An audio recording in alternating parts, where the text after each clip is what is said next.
Hey sleepyheads, hope your day was great. Before we start, let's play a game.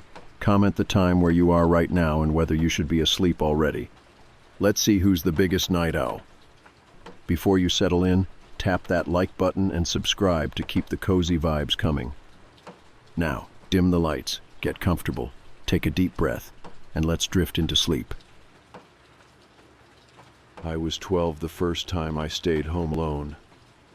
It was supposed to be a big deal, my first step toward independence.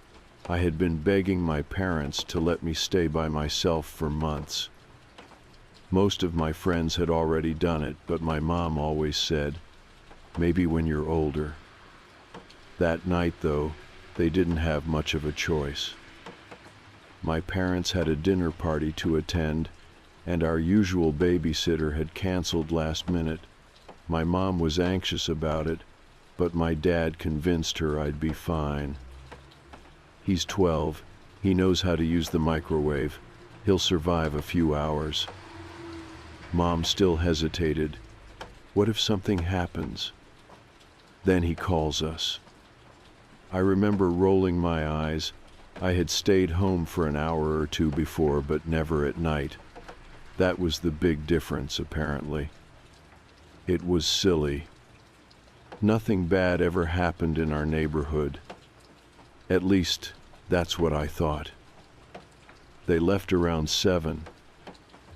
I stood at the front door, watching their car disappear down the street, feeling that first rush of freedom. I could do whatever I wanted, eat whatever I wanted, watch whatever I wanted. No bedtime. No parents telling me to turn the television down. I made a microwave pizza, grabbed a can of soda, and parked myself on the couch. My mom had given me a long list of house rules before they left: no answering the door, no cooking on the stove, no calling friends over. I didn't plan on breaking any of them. I just planned on enjoying the silence. For the first hour, I did. And then I heard the footsteps. They came from upstairs. Soft, slow creaks against the wooden floorboards. At first, I thought maybe it was the house settling. That's what my dad always said whenever the walls popped or the pipes groaned. It's an old house, buddy. Old houses make noise. So I ignored it. Turned up the volume on the television and took another bite of my pizza. Then I heard it again. This time, closer. My stomach twisted. I hit pause on the remote, and the house fell silent. For a second, I thought I had imagined it. Then, creak. A slow, deliberate step. Right above me. I sat there, frozen, my soda can sweating in my hand. I didn't want to panic. I couldn't panic. I told myself to think logically. Maybe I had left a window open. Maybe the wind was pushing something across the floor. Number. That wasn't it. I would have heard the wind. And the sound was too precise, too intentional. Like someone was moving upstairs. My first thought was my parents. Maybe they had come back early. Maybe my mom had forgotten something. I turned and glanced at the front door, still locked. I glanced at the kitchen window. The driveway was empty. The house was empty. Except it wasn't. I stood up slowly, my heart pounding. I didn't know what to do. I was 12. I had never been in a situation like this before. My mind raced through every possible explanation. A burglar? No, that didn't make sense. Nothing had broken. No shattered windows, no forced door. My older brother playing a prank on me? No, that made even less sense. My brother was away at college. But someone was up there. I could feel it. I crept toward the base of the stairs, trying to keep my footsteps light. It was stupid. If someone really was up there, what was I going to do? Yell at them? Tell them to leave? My hands curled into fists. My legs felt shaky. Another step. Another creak above me. They were moving. I swallowed hard and glanced around the room. My eyes landed on the baseball bat leaning against the wall by the closet. My dad had bought it for me last Christmas, hoping I'd get into baseball. I never really did, but I was glad I had it now. I grabbed the bat and gripped it tight. My palms were sweaty. I took a slow breath. Then I started up the stairs. The hallway light was off, but the glow from the street lamp outside cast long shadows along the walls. The air felt different up here. Heavy, stale, like something was waiting. I took another step, then another. My bedroom door was half open. I could see inside my bed, my desk, my dresser. Everything looked normal. But then my stomach dropped, because my closet door was open too. And I knew for a fact that I had closed it before my parents left. I held my breath. My ears were straining so hard for any sound, I could hear my own pulse. The house was silent. Too silent. I took one more step forward.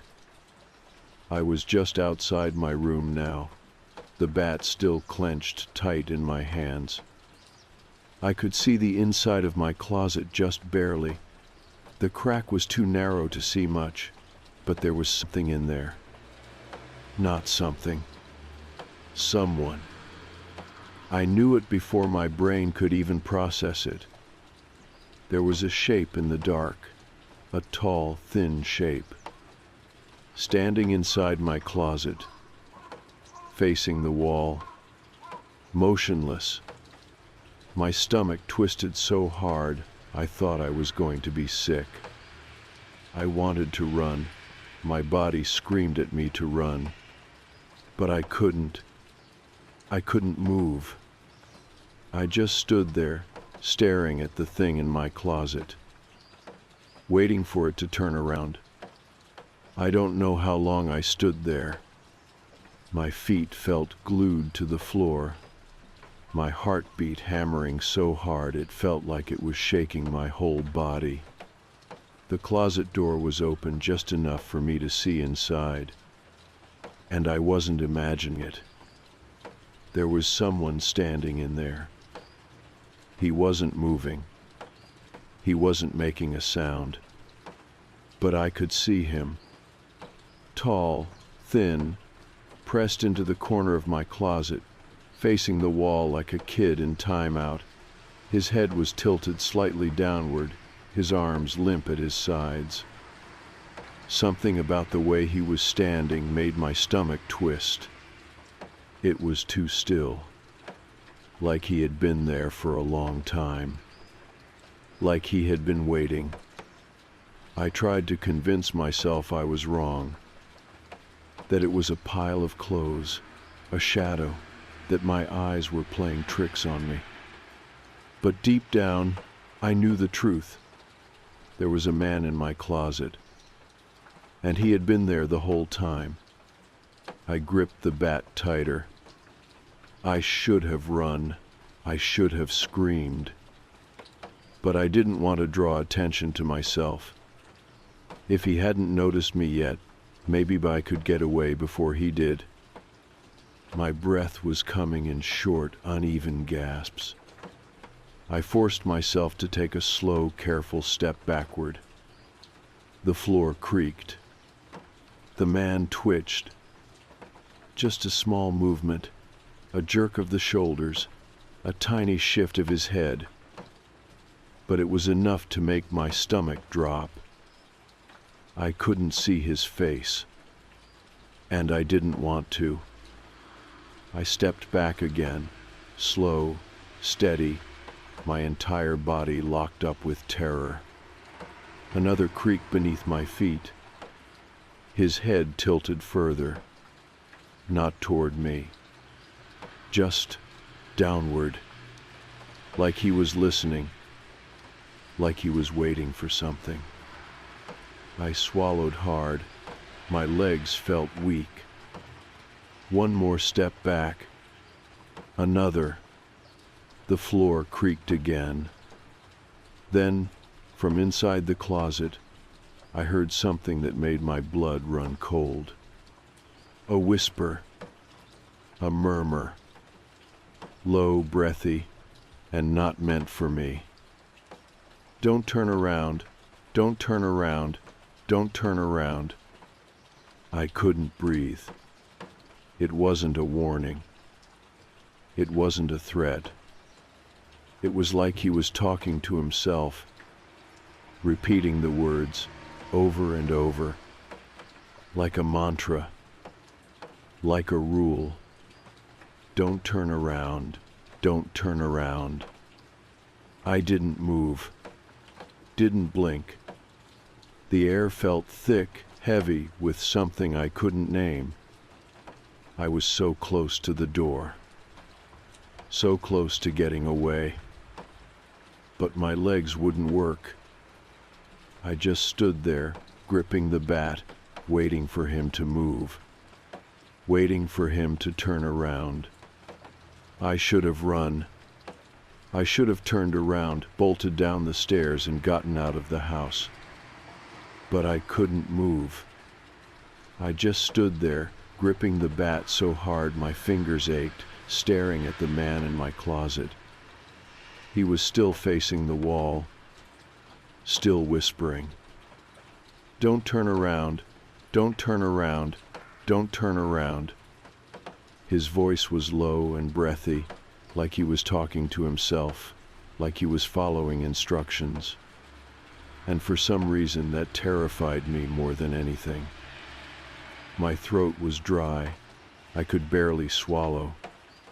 Every instinct in my body screamed at me to get out of there, but my legs wouldn't listen. I needed to see his face. No, I didn't. I needed to leave. I took a slow step backward, then another. The floor creaked under my weight, but he didn't react. Just kept whispering.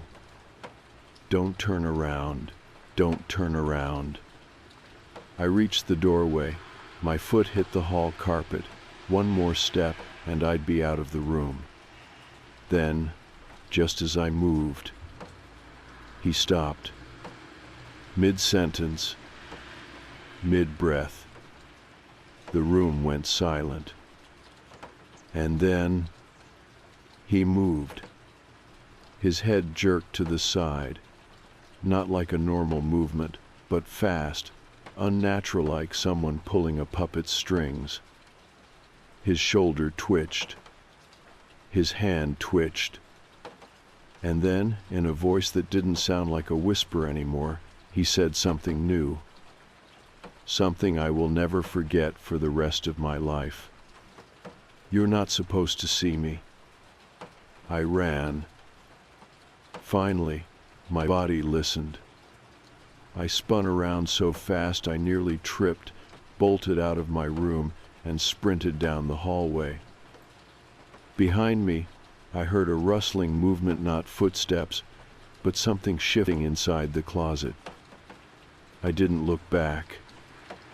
I couldn't. I wouldn't. I flew down the stairs, my socks slipping on the wood, gripping the railing so hard I nearly yanked my own arm out of the socket.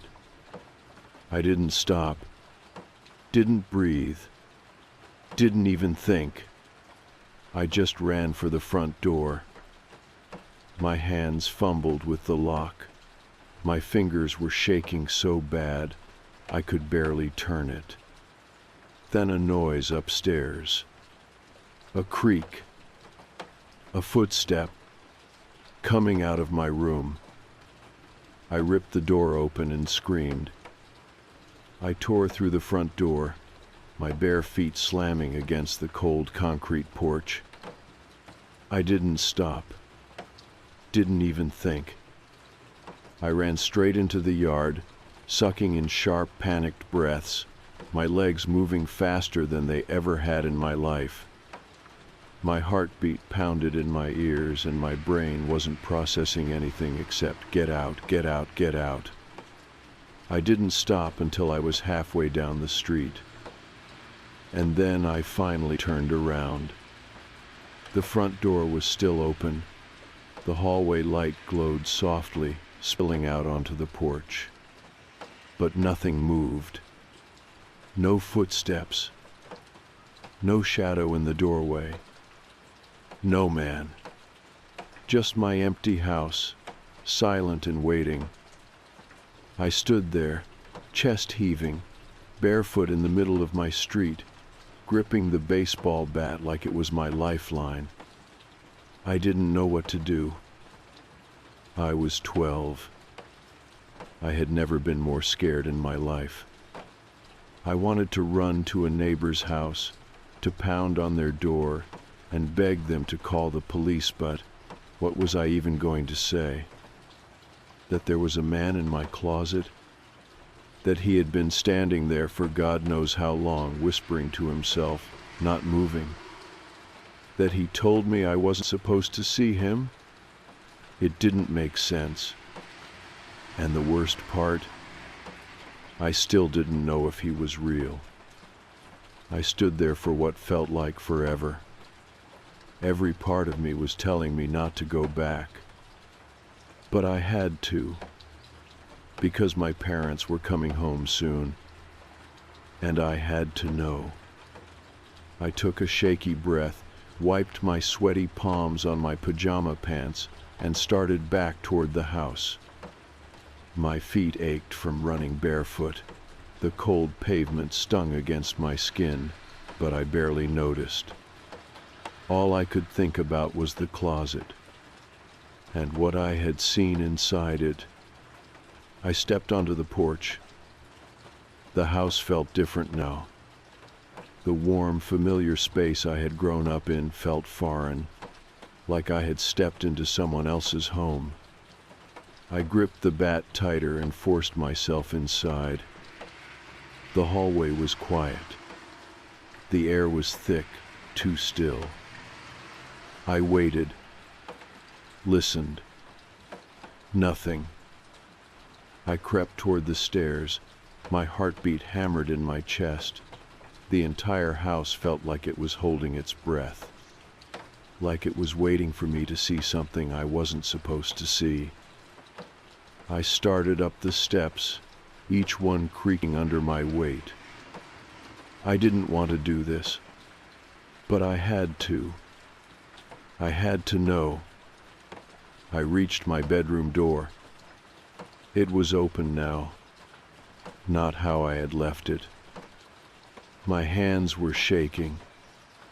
I took a slow step inside, my breath caught in my throat. And then I looked at the closet. It was empty. The blanket was gone. The food wrappers, the man, everything, like he had never been there at all. I stared for a long time. Then I shut the closet door, and this time I locked it. My parents got home 15 minutes later. I didn't tell them what happened. I wanted to. I almost did. But I couldn't. Because what if it really had been a hallucination? What if I had just imagined it? So I said nothing. And I didn't sleep at all that night. I moved out of that house years ago. My parents still live there. I don't visit often. When I do, I never go upstairs. I never go near that closet because I still have nightmares about it, about the way he stood there facing the wall, the way he whispered to himself, the way he moved. But the worst part, the part that still keeps me up at night. I never told anyone what happened. I never asked if they ever saw him. And part of me is terrified to find out the answer. Because what if I wasn't the only one? I've done a lot of solo hikes in my life. Some people find the idea of being alone in the woods terrifying, but for me, it's always been the opposite. No traffic, no notifications, no people, just miles of trees and silence. I don't scare easy, but this trip was different. And now, no matter how much time passes, I can't get the image of that man out of my head. I took a week off work, planning to hike deep into the national forest near my hometown. No official trails, no campgrounds, just pure, undisturbed wilderness. I'd done this route before. It was beautiful, secluded, and exactly what I needed. I started mid-morning, parked at an old service road, and hiked in about 12 miles. I took my time, stopping to filter water, take pictures, enjoy the quiet. I didn't see another person the entire time. By the time the sun was getting low, I found a perfect spot to set up camp. A small clearing, surrounded by trees, soft pine needles covering the ground. No signs of old fire pits or footprints, completely untouched. I pitched my tent, got a fire going, and made some instant ramen. The air was cool, the woods completely silent except for the occasional rustle of branches in the breeze. It was peaceful, normal. I had no reason to feel uneasy. Not yet. I ate, cleaned up, and sat by the fire until it burned down to embers. Then I crawled into my tent, zipped myself in, and listened to the quiet for a while before finally drifting off. I slept hard. The kind of sleep you only get after a full day of hiking. But sometime in the middle of the night, I woke up. It wasn't a noise that woke me. Not exactly. It was a feeling, like my body knew something before my brain did.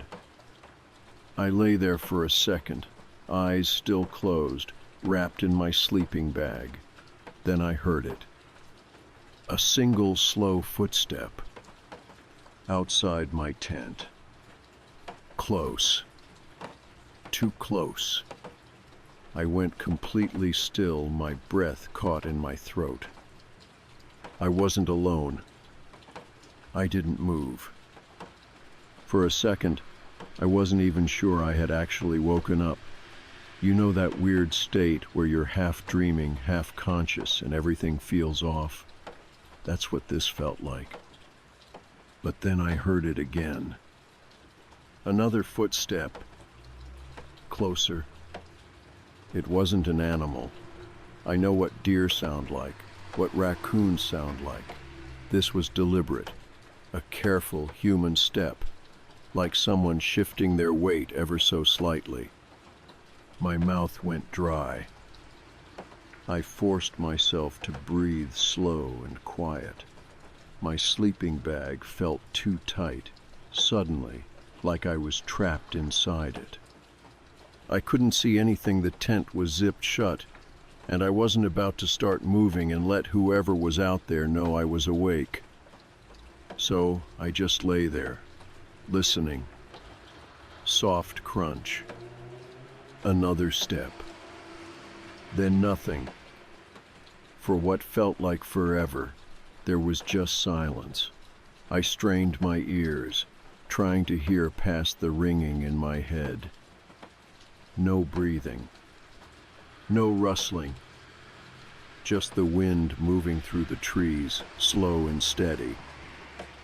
I started to convince myself that maybe I had imagined it, that maybe a branch had fallen or the wind had knocked something loose.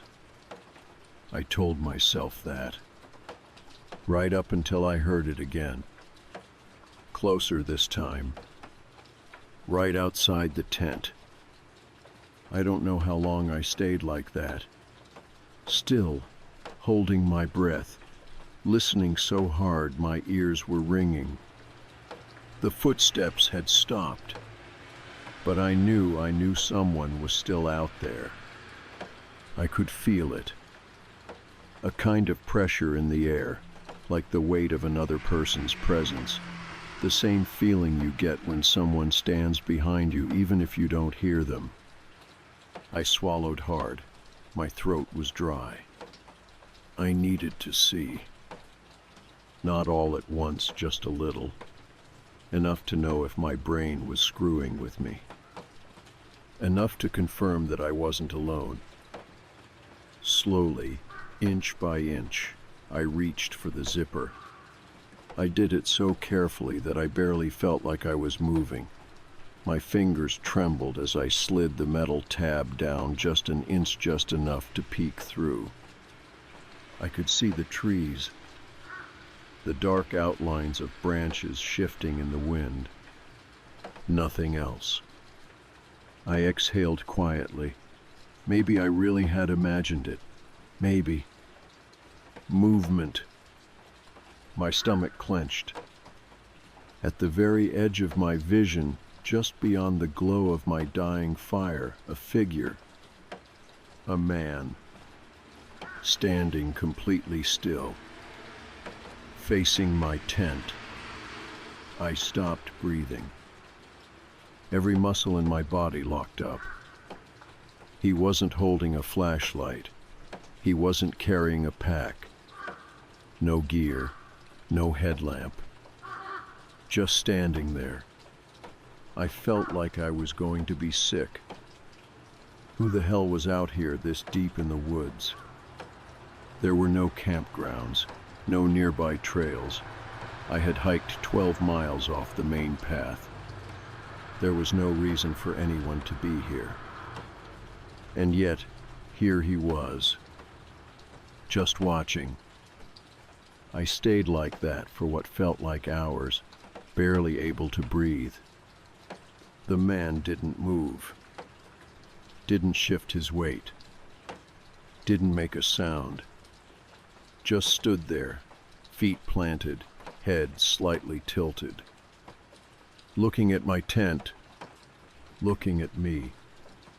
A deep, sickening realization crawled up my spine. He knew I was awake. I stayed frozen. I kept telling myself, don't move, don't make a sound, don't let him know you see him. But it was pointless. He already knew. I don't know how, but I could feel it. He wasn't just looking at my tent that was looking at me, through the fabric, through the thin nylon wall that suddenly felt useless. My fingers ached from gripping the sleeping bag too tight. My heartbeat was so loud I was sure he could hear it. I needed to get out of here. I forced myself to think. If I unzipped the tent too fast, he'd hear it. He'd know I was panicking. If I moved too suddenly, he might react, do something. And I didn't know if he was armed, or how long he'd been watching me. I swallowed hard. My throat felt like sandpaper. My pack was outside the tent. My knife, in it. I had nothing inside with me except my boots and my phone, and I already knew there was no signal out here. I took a slow breath, trying to steady myself. I had to do something. I unzipped the tent, just a little more. The movement felt deafening. I kept expecting him to rush forward, grab the fabric, do something. But he didn't. He just stood there. I could see him more clearly now. His clothes were wrong. They weren't hiking clothes, no sturdy boots, no backpack, no jacket. Just dark pants and a thin, long-sleeved shirt, like he had just walked in from a road somewhere. Like he hadn't planned to be out here. Like he had just ended up here. I felt a deep, heavy wrongness settle in my gut. Something wasn't right. And then he took a step forward. I reacted without thinking. I yanked the zipper down and lunged out of the tent. My hands hit the dirt hard, but I scrambled to my feet fast, my eyes locked on where he had been. He was gone. I spun in every direction, chest heaving. The trees swayed gently, shadows shifting under the moonlight. No movement, no sound. I was alone. But I knew that wasn't true. He was still out here, and he was waiting. I didn't pack my tent. I didn't grab my stove. I didn't take anything except my boots, my phone, and my car keys. I just ran. I don't know if you've ever sprinted through the woods at night, but it's nothing like in movies. It's not graceful. It's not quiet. I stumbled. I tripped over roots. Branches scraped against my arms and face. My breathing was too loud. My boots hitting the dirt too hard. But I didn't care. I just needed distance. I wasn't even following my original trail anymore. I just ran in the direction I knew would take me back to my car. 12 miles. 12 miles of pitch-black forest, with only my phone's weak flashlight bouncing against the trees. I kept expecting to hear footsteps behind me, to hear breathing, to see him, but I didn't. And somehow that made it worse. I forced myself to slow down after an hour. I couldn't keep up a full sprint forever, and my body was starting to shake. I turned in a slow circle, flashlight scanning the trees. Nothing. Just silence. I listened, strained my ears for anything.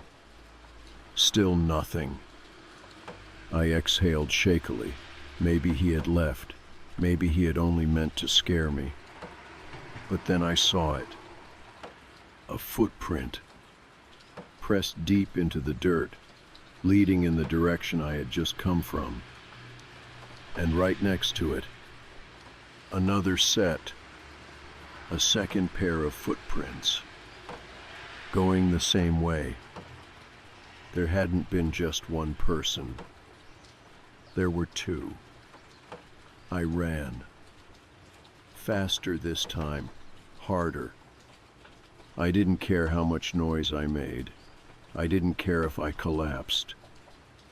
I needed to get to my car. I don't remember most of the hike back. It was just running and fear and exhaustion until suddenly I saw it. The road. The clearing where my car was parked. The relief hit me so hard I almost collapsed. I fumbled with my keys, hands shaking, forcing myself forward. I didn't even look behind me. I didn't want to see if they were still watching. If they had followed me the whole way. I just threw open the door, locked it, and tore out of there as fast as I could. I didn't stop driving until I was back in town. Didn't pull over until I was parked in front of my apartment, hands still locked around the wheel. And then finally, I let myself breathe. I told myself I'd call the cops, that I'd report it, but I didn't. What was I going to say? There were two men in the woods, standing outside my tent. They didn't say anything, didn't hurt me, but they were just there. No crime had been committed. There was nothing to report. It's been months now. I still go hiking, but never alone. Never without a weapon. And never, never do I go back to that part of the forest. Because sometimes late at night, when I wake up in my apartment and glance at the window, I still feel it. That sensation I felt in my tent. That unmistakable feeling of someone standing there. Like they know, no matter how far I run, they'll always find me again.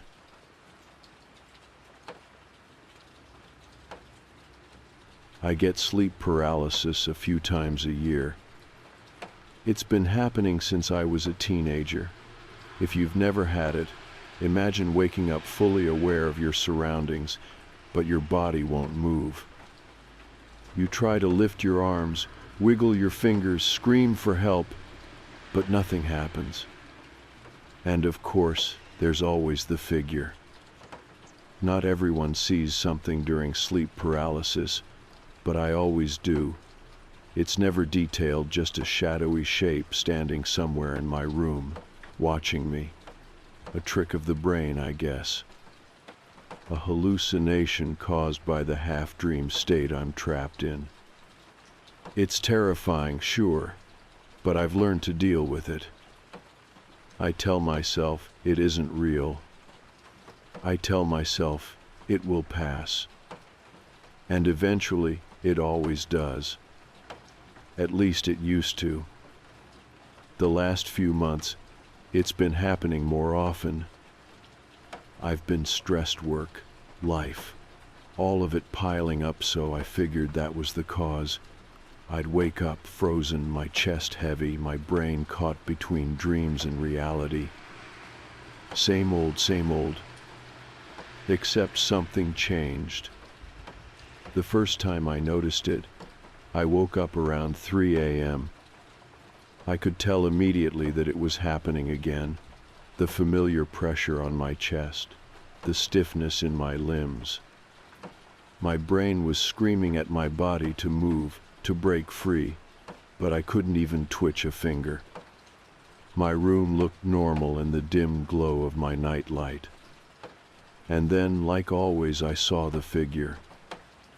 It was in the corner of the room, near my dresser, the usual shadow dark, blurry, no real details, just a presence. I told myself what I always do. It's not real. It's not real. It's not. Then I noticed something. The shape was different this time. It wasn't just a shadowy blob. It was taller, more solid, and it was facing me. My heart started pounding even though my body was still completely frozen. I tried to squeeze my eyes shut, but I couldn't. The paralysis wouldn't let me. So I just lay there, trapped in my own body, staring at the dark figure in the corner. Something felt off about it. It wasn't shifting or flickering like usual. It wasn't some dark mass fading in and out of my vision. It was just standing there, still, watching. Eventually, the paralysis faded. My fingers twitched, my breathing slowed, and I was able to move again. I sat up fast, gasping, my heart still hammering in my chest. I grabbed my phone, turned on the flashlight, and scanned the corner of the room. Nothing. Of course there was nothing. Just my dresser, my laundry basket, and the same empty space I had stared at 1,000 times before. I laughed a little nervous, exhausted sound and rubbed my eyes. Jesus, I muttered. That one was bad. I told myself it was just another hallucination. I told myself it was nothing to be scared of. But deep down, something felt wrong. I just didn't know why yet.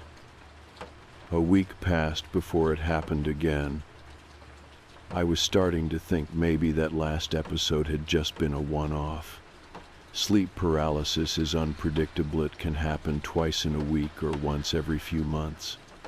No pattern, no real reason. But then, one night, I woke up. Same as before. Frozen, trapped. I knew the drill. I lay there, waiting for it to pass, telling myself not to panic. Then my eyes drifted to the corner of the room, and he was there. Not just a shadow this time. Not a vague, shifting shape. A man. I could see him. Not clearly, was still mostly in darkness, but he was standing closer than last time. I could make out a body, shoulders, a head. He wasn't moving, just standing there, facing my bed, watching. My skin crawled. This was different. I had seen shadows before, sure, but not like this. Not something that looked so real. I couldn't move. I couldn't blink. My breathing was slow, shallow, like my body was trying not to draw attention to itself. I wanted to squeeze my eyes shut. I wanted to wake up. Then, he took a step forward. A noise caught in my throat, but no sound came out. He had never moved before. The shadowy figures, the hallucinations, they were always static, like part of the background. But this time, he stepped toward me. Not fast. Not aggressive. Just slow and deliberate. Like he was seeing how close he could get. Like he knew I couldn't move. Like he was testing me. I tried to fight it. Tried to will my body to snap out of it. My fingers twitched, my breathing hitched. I was so close. Then he moved again. Closer. I could see the shape of his arms now, his hands, his head slightly tilted. Like he was studying me. Like he was curious. I felt my chest tighten. Every nerve in my body screamed at me to wake up, wake up, wake up.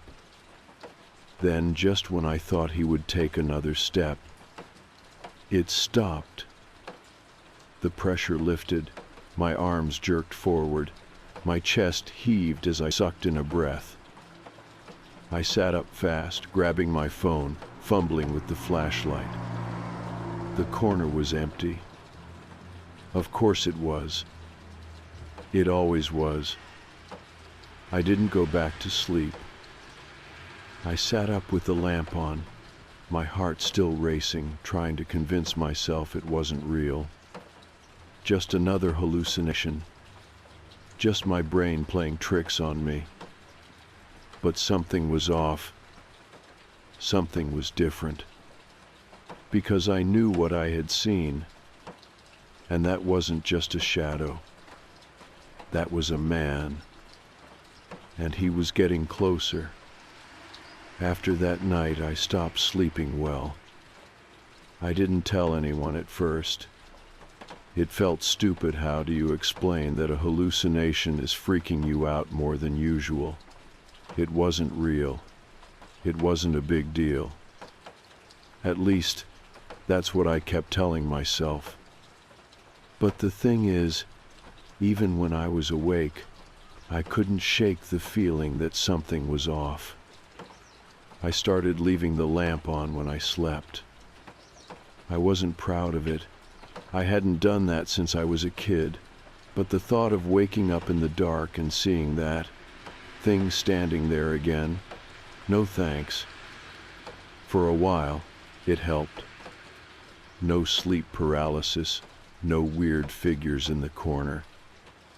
I almost convinced myself I had imagined the whole thing. Almost. Then one night, I woke up normally. No paralysis, no pressure on my chest.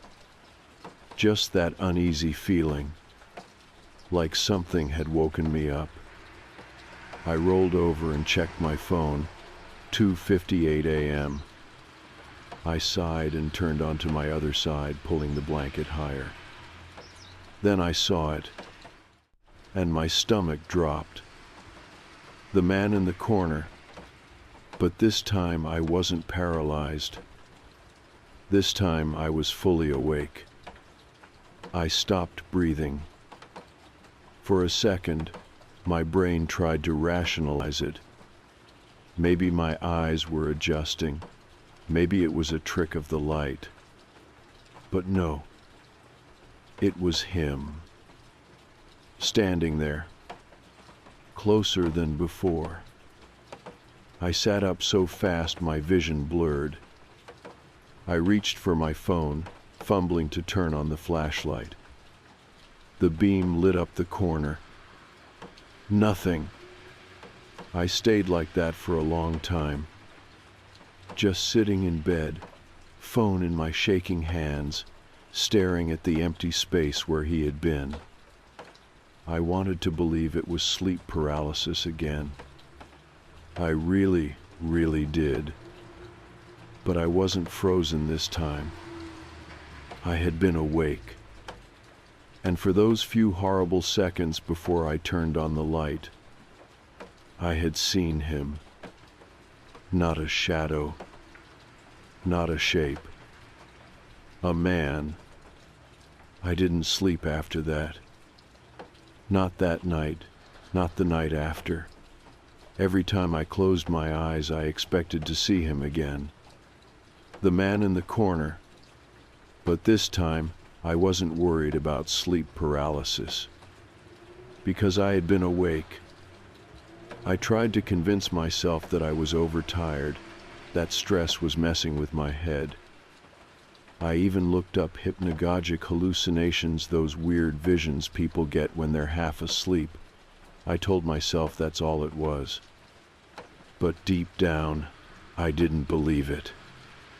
Because something was wrong. I could feel it.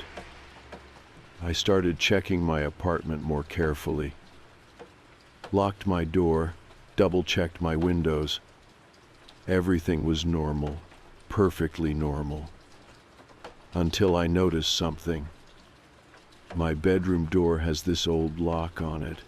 One of those simple turn latches, barely does anything. I never locked it before, because why would I?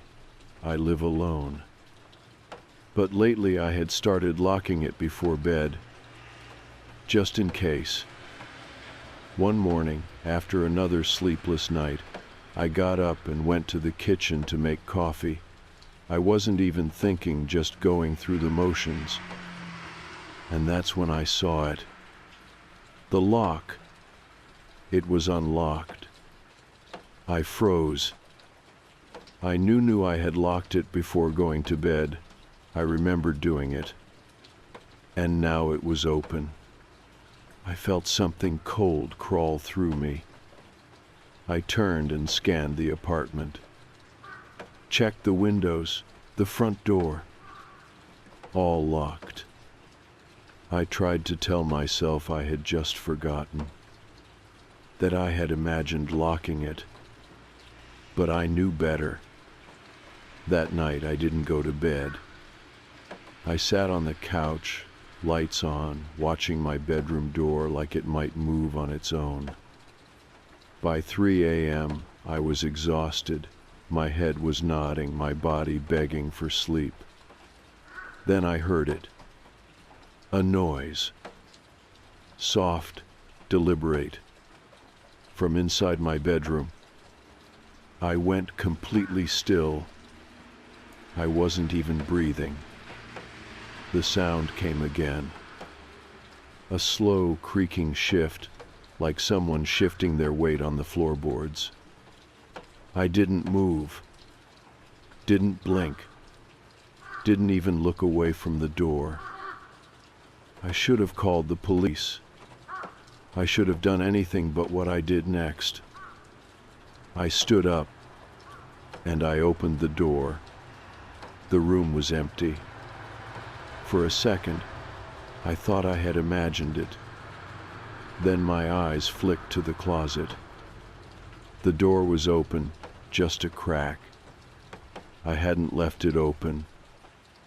I knew that. I swallowed hard. My body felt like it didn't belong to me anymore. Every instinct was screaming at me to run, to leave, to get out of that apartment and never come back. Instead, I stepped forward. My hand reached for the closet door, and I pulled it open. The first thing I saw was a blanket, crumpled in the corner. Then food wrappers, empty water bottles. I stared, my brain trying to catch up. And then, just as I was taking a step back, my eyes landed on something else. A notebook. I picked it up with shaking hands. The cover was worn, dirty. The pages were filled with handwriting. I flipped through it, my breath catching. Page after page. My name. My schedule. What time I left for work. What time I came home. What time I went to sleep. Then, here the back dates. The nights I had sleep paralysis. She didn't see me this time. She woke up, but didn't move. She thinks I'm not real. Getting closer. The notebook slipped from my hands. I stumbled backward, slamming into the dresser. My breath came in sharp, panicked gasps. This wasn't sleep paralysis. It was never sleep paralysis. Someone had been in my apartment, watching me sleep. And every time it happened, he was getting closer. I ran.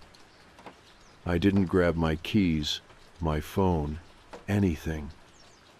I just ran out of the apartment, barefoot, panicked, heart hammering so hard it felt like it might stop. I don't even remember the elevator ride down. 1 second I was in my apartment, the next I was in the street, breathing in the cold air like I had just escaped drowning. The police came. They found more than I did. A hidden crawl space behind my bedroom closet, a loose panel in the ceiling, a way in and out that I had never noticed. They never found him. I moved that same week. Didn't even go back to pack. I had friends do it for me. I told them to throw everything away. I didn't want a single thing from that apartment. I just wanted to forget. I sleep with a knife next to my bed now. I have cameras in my house, multiple locks on every door. I don't tell people about what happened. Not really. Because who would believe me? Who would believe that for months I thought I was hallucinating, when the whole time there was a man in my apartment watching me sleep?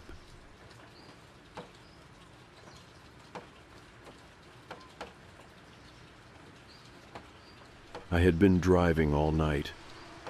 The kind of shift where the city feels like a different place, quieter, darker, the streets stretching endlessly beneath flickering yellow streetlights. The rides were mostly the same: tired bartenders heading home, couples too drunk to drive, office workers staring dead-eyed at their phones, wishing they were anywhere but in my back seat. By 2:30 a.m., I was ready to be done. Then the last request popped up. No profile picture, no name, just Rider A. The pickup point was on the edge of downtown, near a strip of old buildings slated for demolition. I almost ignored it. The place was mostly abandoned now, businesses closing one by one, the city swallowing the land for new development. But the payout was good, too good. So I accepted. I pulled up to the curb. The street was empty. No bars, no lights, just rows of old storefronts with boarded-up windows. The kind of place you didn't hang around after dark. I checked the app. No messages. I waited. 3 minutes passed. Just as I was about to cancel, the back door opened. The man slid in quickly. I jumped a little. I hadn't even seen him approach. "Hey," I said, forcing a casual tone. "You Rider A?" No response. He was wearing a long black coat, the kind that swallowed his frame. His hands rested in his lap, long fingers too still. A black hat covered most of his face, shadow swallowing his features. Something felt off. I glanced at him in the rearview mirror. "Where are you headed?" He didn't answer. Then finally, his voice low, almost mechanical. "Lincoln Street." Something in my stomach twisted. Lincoln Street was nowhere near here. It was on the other side of the city. An old neighborhood, mostly abandoned now. I had only driven through there once or twice, but I remembered it wasn't a place you went at night. "You sure?" I asked. "That's kind of far, almost outside the city limits." The man didn't move, didn't blink, just repeated flatly, "Lincoln Street." I should have canceled the ride. I should have told him to get out. But instead, I sighed and shifted into drive. The payout was good, too good. I took one last glance at him in the mirror. Something in my chest tightened. The streetlights flickered as we pulled away. The ride was quiet, too quiet. Most passengers fidget. They scroll through their phones, hum to the radio, adjust their seatbelts, something. But this guy, nothing. No movement, no sounds. Just stillness. The longer we drove, the heavier the air in the car became. I could feel it in my chest, thick and pressing, like the space had somehow shrunk without me noticing. I kept glancing at him in the rearview mirror. His head was slightly tilted downward, shadow covering most of his face. The brim of his hat was low, but I could just barely see his mouth. He wasn't smiling, wasn't frowning either. His expression was void, like a person caught between moments, like someone who had forgotten they were supposed to be alive. The streetlights passed in streaks of orange, flashing against the windshield, against his face. I cleared my throat. "So, been out late?" No answer. I gripped the wheel a little tighter. "Just visiting someone?" Nothing. "Work?" Silence. I exhaled sharply through my nose, shaking my head. "All right, man, cool." Maybe he was just drunk, or high. Maybe he was mute, or maybe he just didn't want to talk. Fine by me. I turned up the radiolo, just enough to fill the void. Static. I frowned, glancing at the screen. The signal had died. Which didn't make sense. I knew this part of the city. There was no reason for the station to cut out. I tried switching channels. More static. I glanced at the rearview mirror again. The man hadn't moved. Not once. Something cold crept down my spine. I faced forward again. Just drive. The buildings thinned as we moved into the older part of town, streetlights flickering weakly above the cracked pavement. Lincoln Street wasn't a place people went anymore. It used to be a nice neighborhood decades ago, but time had taken it. Families moved out. The city forgot about it. Now, it was mostly boarded-up houses and empty lots. I had only been out here once before, and that was during the day. It was eerie even then. At night, it felt wrong. Like the air was thicker, like the houses were watching. The closer we got, the more uneasy I felt. My fingers tightened on the wheel. Almost there, I muttered, more to myself than him. The turn onto Lincoln Street was sharp, the road uneven under my tires. The houses were exactly how I remembered them dead. Broken windows, graffiti, a few streetlights struggling to stay alive. And then, his voice. Low, flat. Here. I blinked. We had barely entered the street. I slowed down. Which house? The man didn't move. Didn't gesture.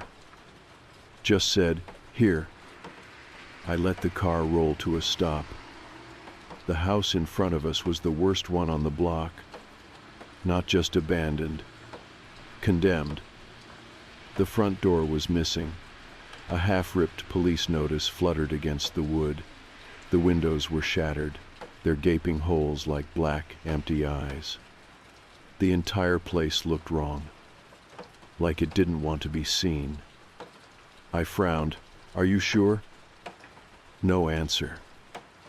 I turned to look at him, and my stomach dropped. The back seat was empty. The door hadn't opened. I hadn't heard anything. But he was gone. The seat belt was still buckled. I froze. A chill ran up my arms, my breath coming fast. I twisted around fully, shoving the seat forward. Nothing. No sign of him. I whipped my head back toward the house. The door was open now, swinging slightly in the breeze. I reached for my phone, my fingers trembling. No service. The screen flickered. I swore under my breath. Something was wrong. So fucking wrong. I hit the lock button on my doors. Clunk. Then slowly I reached for the gear shift. A sharp bang rang out. I jumped. The sound had come from behind me.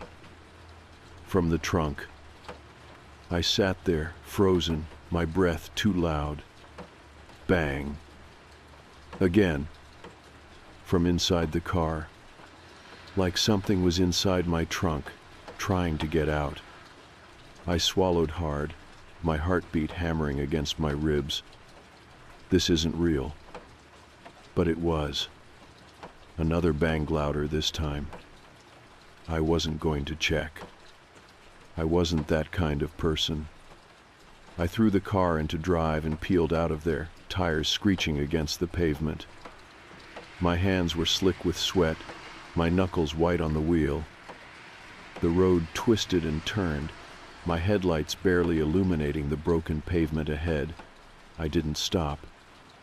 Not until I hit the freeway. Not until I saw the familiar glow of the city ahead. Only then did I pull over. My hands were shaking so badly, I could barely put the car in park. The silence inside the car felt too loud. I glanced at my phone. Full service now. Like nothing had ever happened. I let out a shaky breath. Get out. I turned off the engine and stepped into the cold night air, my breath coming fast, uneven. I walked to the back of the car, my hands trembling. Don't do this. But I had to. I gripped the trunk handle and pressed the release. The latch clicked. The trunk swung open. Empty. Nothing inside. Just my emergency kit, a spare tire. No sign of anything. I stood there, staring, my mind racing. I wasn't crazy. I heard it. I felt it. Something had been in there. Or something had left. I slammed the trunk shut, my heart still pounding. I needed to go home. I needed to forget this ever happened. But as I climbed back into the driver's seat, I noticed something. My ride history. The trip wasn't there. No record of Rider A. No pickup. No drop-off. Like the ride had never existed. Like he had never existed. My fingers trembled as I closed the app. Put the car in drive. And slowly, without looking back, I drove home. I drove home in silence, gripping the wheel so tight my fingers ached. The city lights came into view, warm, familiar, safe, but they didn't comfort me. Nothing did. I couldn't stop replaying what had happened. The ride, the empty back seat, the banging in the trunk. And the worst part? The ride was never booked. I pulled into my apartment's parking lot and cut the engine. My breath was uneven, my skin damp with sweat. I forced myself to stay seated, gripping the wheel until my pulse stopped thundering in my ears. Maybe I was losing it. Maybe I was just tired. I had been driving for hours. Could I have imagined it? Number. I heard the footsteps. I heard the door open. I felt him in the car. I swallowed hard, staring at my phone screen. The app was still open, the ride history sitting there empty. But then, a notification. One I hadn't seen before. A pending trip review. My stomach twisted. I tapped on it with shaky fingers. There was no passenger name, no location, just one option. Rate your ride with Rider A. The rating screen glowed at me, waiting. 5 empty stars. I stared at it, my body suddenly ice cold. This wasn't real. I pressed 1 star just to see what would happen. The screen flickered. Then a new message appeared. A text. From Rider A. Thank you for the ride. I nearly dropped the phone. My pulse slammed against my ribs. I had to be dreaming. Another message popped up. I enjoyed our time together. My stomach turned. A final message. Let's do it again soon. I threw the phone down. My breathing was shallow, chest tight with something I couldn't even name. Number no, no, no. I grabbed the device, my fingers shaking, and checked the number. Unknown. I opened the chat, nothing was there. The messages were gone. The review request was gone. I exhaled sharply, rubbing my face. I was tired. I needed sleep. That's all this was. I locked my car and made my way inside. Sleep didn't come easy. Every time I closed my eyes, I saw the back seat, the empty space where he had been. The dream came just before dawn. I was back in the car, driving. The city was gone. The streets stretched endlessly, lined with houses that had no windows, no doors, just dark, gaping holes. I gripped the wheel, trying to stop, but I couldn't. My hands wouldn't move. Then, a whisper from the back seat, soft, amused. You pick me up. My breath hitched. I looked in the mirror. A man sat in the back seat, but it wasn't him. His face was blurred, flickering. like static on an old television. "I like this game," he said. I tried to wake up, tried to jerk myself out of it, but the dream held me there. The man leaned forward, his face shifting, morphing, trying to form something recognizable. "You'll pick me up again, won't you?" I woke up gasping. The next day, I deleted the app. I told myself that was enough. That if I just stopped driving, if I stopped picking people up, I would be safe. But I knew deep down that wasn't true. Because later that night, when I got back in my car to run errands, the seatbelt in the back was still buckled. I never picked up another passenger again. But sometimes, when I drive alone at night, I hear the seat creak. I hear breathing behind me. And when I glance in the rearview mirror, for just a second, I see a shape in the back seat, waiting. I didn't believe the stories about the house at first. I'd heard them all growing up, the usual urban legend nonsense passed down by kids desperate for something exciting in a town that had nothing going on. They said people went missing there decades ago, that the owners never really left, even after they died, that if you stayed inside long enough, you'd start to hear whispers, and they wouldn't be yours. But it was just a house, just a place, left behind and forgotten like a rotting memory. At least, that's what I thought. Before we went inside, it was my idea. I won't pretend otherwise. I was the one who said, "Let's go check it out." The four of Usme, Alex, Nate, and Jeshid spent the summer trying to find something, anything to do, before we all went our separate ways after graduation. The house had come up in conversation more than once. "Dude, no one's lived there in like 50 years, Nate had said when I first mentioned it. Jess had scoffed, rolling her eyes. "And what exactly do you think we'll find? Ghosts?" I shrugged. Maybe not. But aren't you at least a little curious?" Alex, always the quiet one, the cautious one, had frowned. "I don't know, man. That place gives me a bad feeling." It was the way he said it that stuck with me. Not like he was scared of getting caught trespassing. Like he was genuinely uneasy. That should have been the first sign. But I didn't listen. None of us did. The house sat on the edge of town, just past a stretch of dead-end roads and empty farmland. No one ever went near it, not anymore. Not since the Grayson family disappeared. That was the backstory, the part that made it more than just a creepy old building.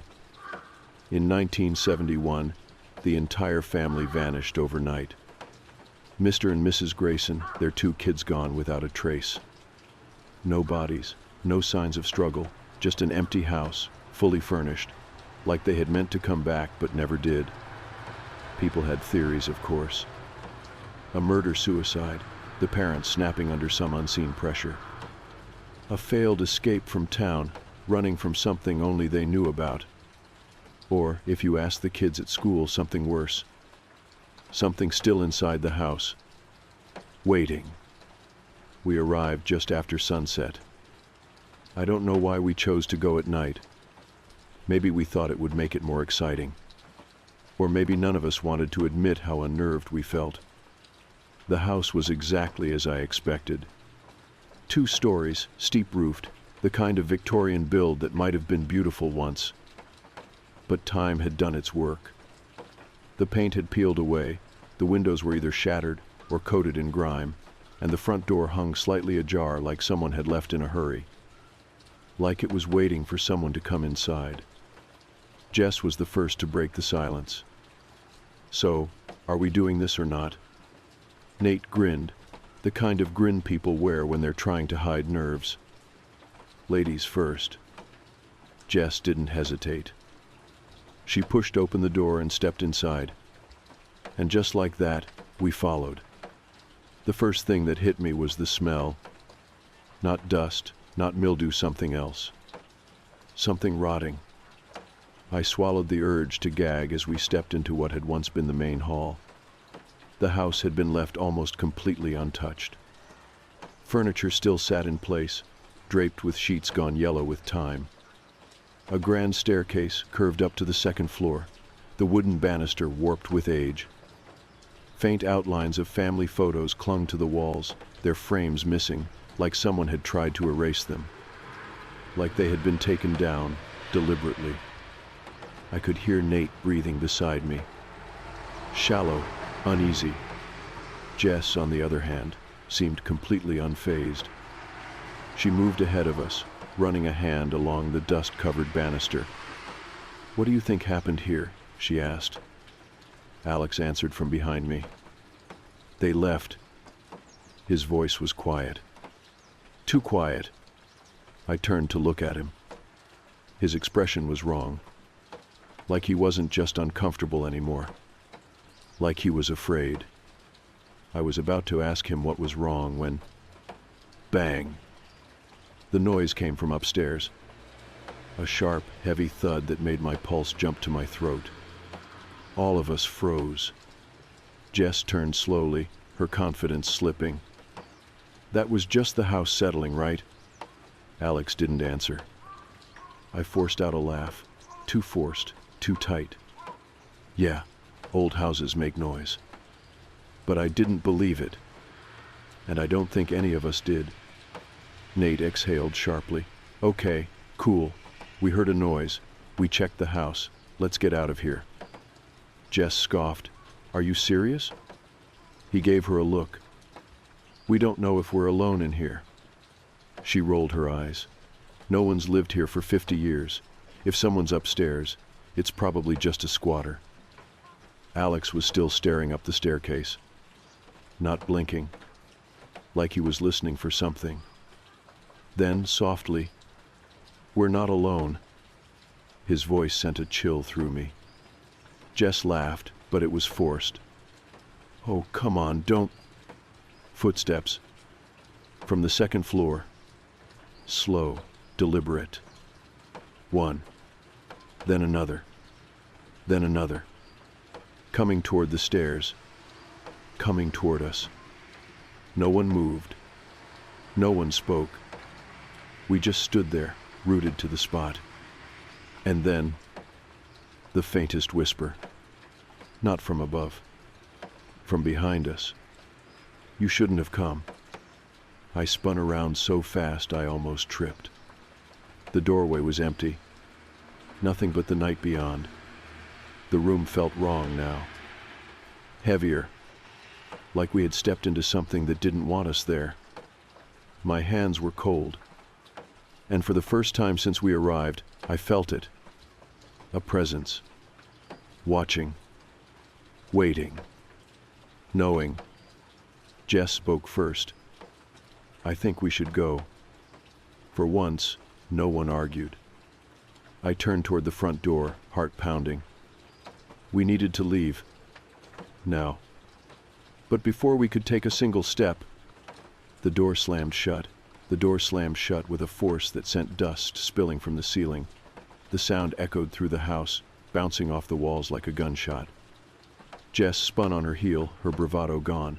"What the hell?" She rushed to the door, yanking on the handle. It didn't budge. I swallowed the knot in my throat and moved toward her. Maybe the wood's warped. Let me try. I wrapped my hands around the doorknob, twisting, pulling. It felt solid, like something had locked it in place from the other side. Nate was pacing behind us, running a hand through his hair. "All right, not funny. Which one of you set this up?"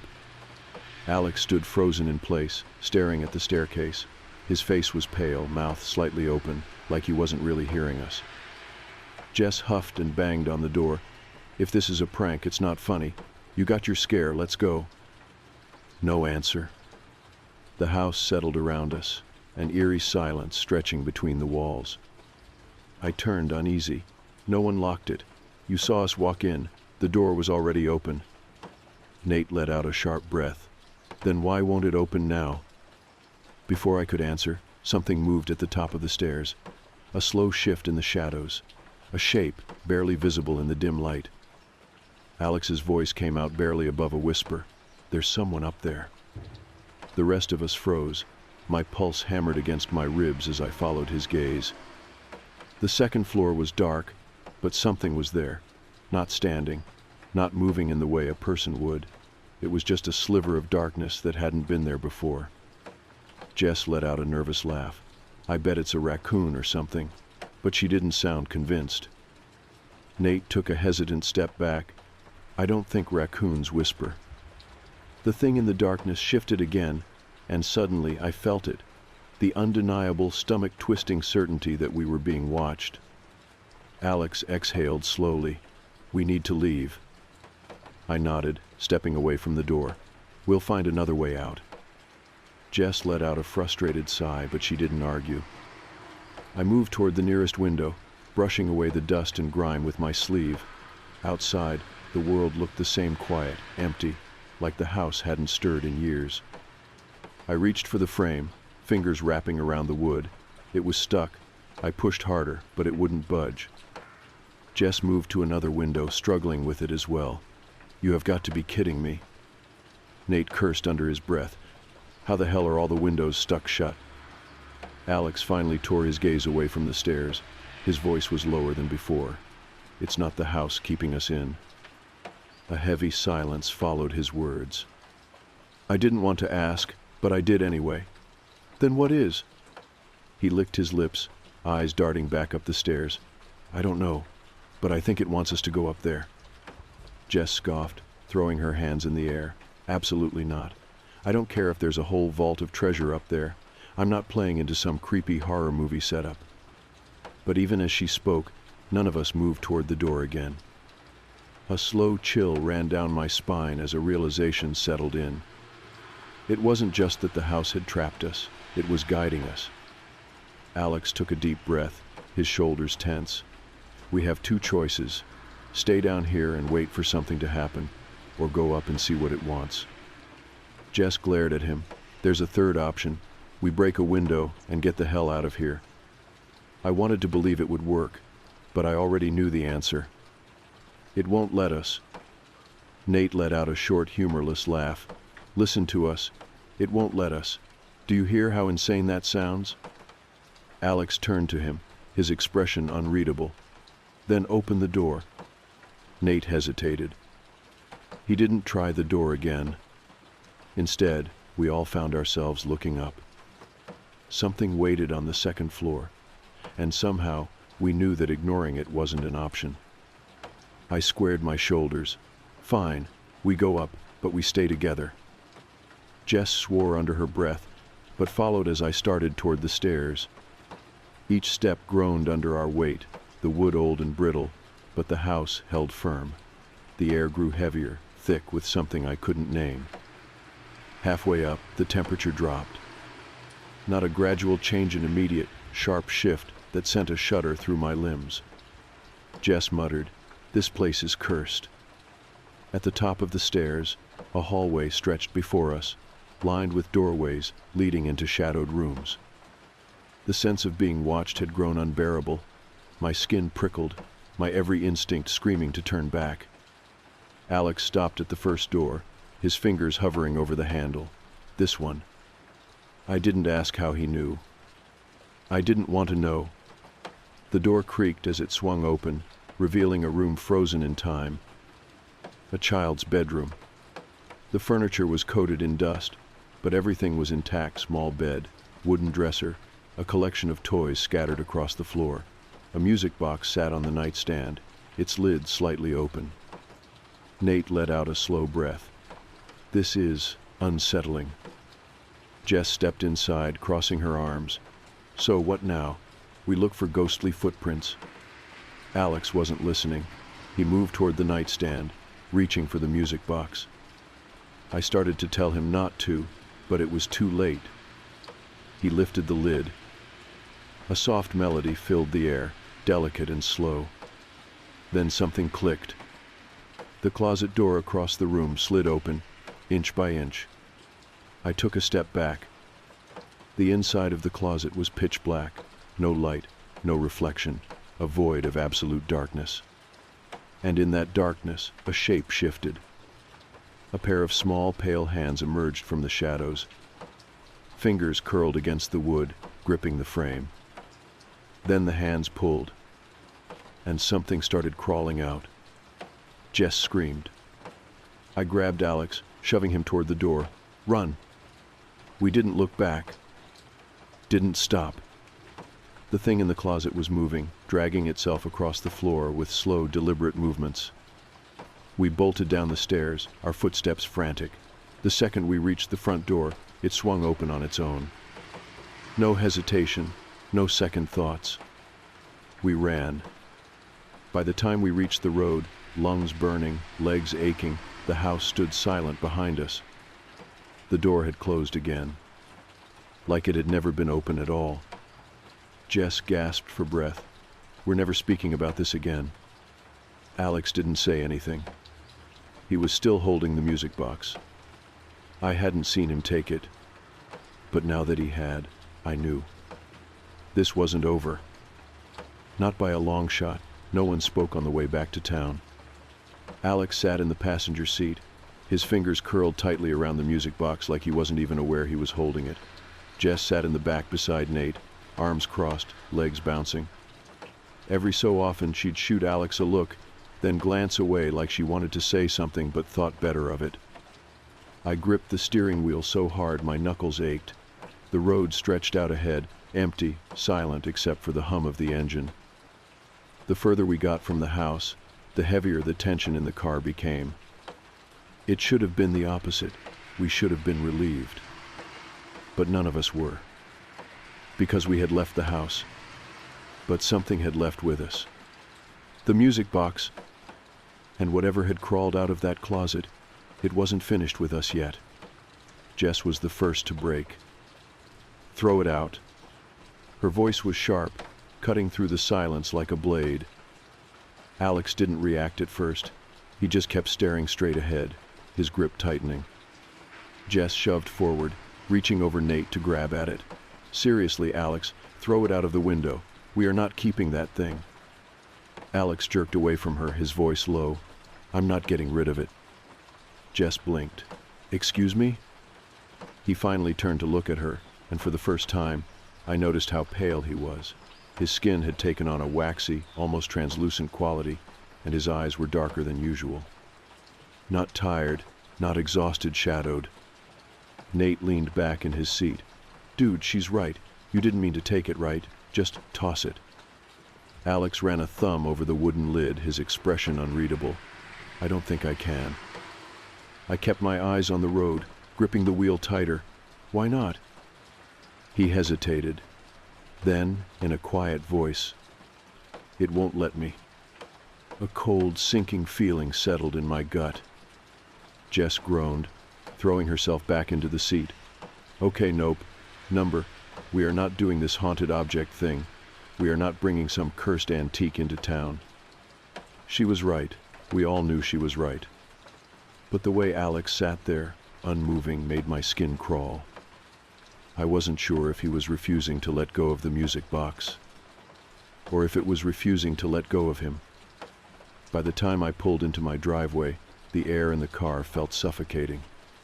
Jess was the first one out. She slammed the door, pacing across the yard, arms wrapped around herself. Nate got out next, rubbing a hand down his face. I need a drink, a strong one. Alex was the last to move. He stepped out slowly, the music box still clutched in his hands. He stared down at it, jaw clenched like he was fighting against something none of us could see. I stood by the car, my pulse drumming in my ears. Come inside. We'll figure this out. Jess shook her head. Nope. Number, I'm out. I want nothing to do with this. Nate hesitated, looking between Alex and me. I don't know, man. This whole thing feels wrong. I sighed, rubbing the back of my neck. I know, but we can't just leave him. Alex finally spoke. It's fine. I just need to sit down. He sounded strange, like someone had hollowed out his voice. Jess rolled her eyes but followed us inside. Fine, but if something weird happens, I'm calling an exorcist or something. Nate snorted. You know one? Number, but I'll find one. Inside, I set up in the living room while Alex sat on the couch, the music box balanced on his knees. He hadn't opened it again since the house. Jess stayed by the window, arms still crossed. What's the plan exactly? Nate flopped into a chair. We burn it. Alex flinched. It was small, barely noticeable, but I saw it. I cleared my throat. Maybe we should figure out what it is first. Jess scoffed. It's a creepy little music box from a creepy little house where people disappeared. There's nothing to figure out. Alex finally looked up. His expression was strange, half lost, half focused. I don't think it's just a music box. None of us spoke. Then, without another word, he reached forward and opened it. The melody spilled into the room, slow and mechanical, like something winding down. And then, the lights flickered. Nate sat up straighter. Nope, shut it right now. Jess backed away from the window. I told you not to open it. But Alex wasn't listening. His eyes were fixed on the inside of the box, his breathing slow, measured. I leaned forward. Alex. He blinked, shaking his head like he was trying to clear it. I think it's a way in. A chill ran down my spine. A way into what? Alex lifted his gaze to mine. His pupils were too wide, swallowing almost all the color in his eyes. A way in for them. The lights flickered again. The temperature in the room dropped. And then, a creaking sound. Not from the house. Not from the music box. From the closet in the hallway. Nate muttered, I thought I shut that. Jess took a step back. You did. The door inched open. A sliver of blackness peeked through the crack. And then, the hand. Pale, skeletal fingers curled around the edge of the door frame. Something shifted in the shadows, pressing against the doorway, stretching, moving. Jess screamed. The lights cut out completely. I scrambled backward, my pulse a thunderous roar in my ears. Alex sat perfectly still, eyes locked on the hallway. The music box kept playing, the melody warping, twisting, slowing. The closet door swung fully open. Something stepped out. I couldn't see its face, but I knew. It had followed us from the house. And now, it wasn't leaving.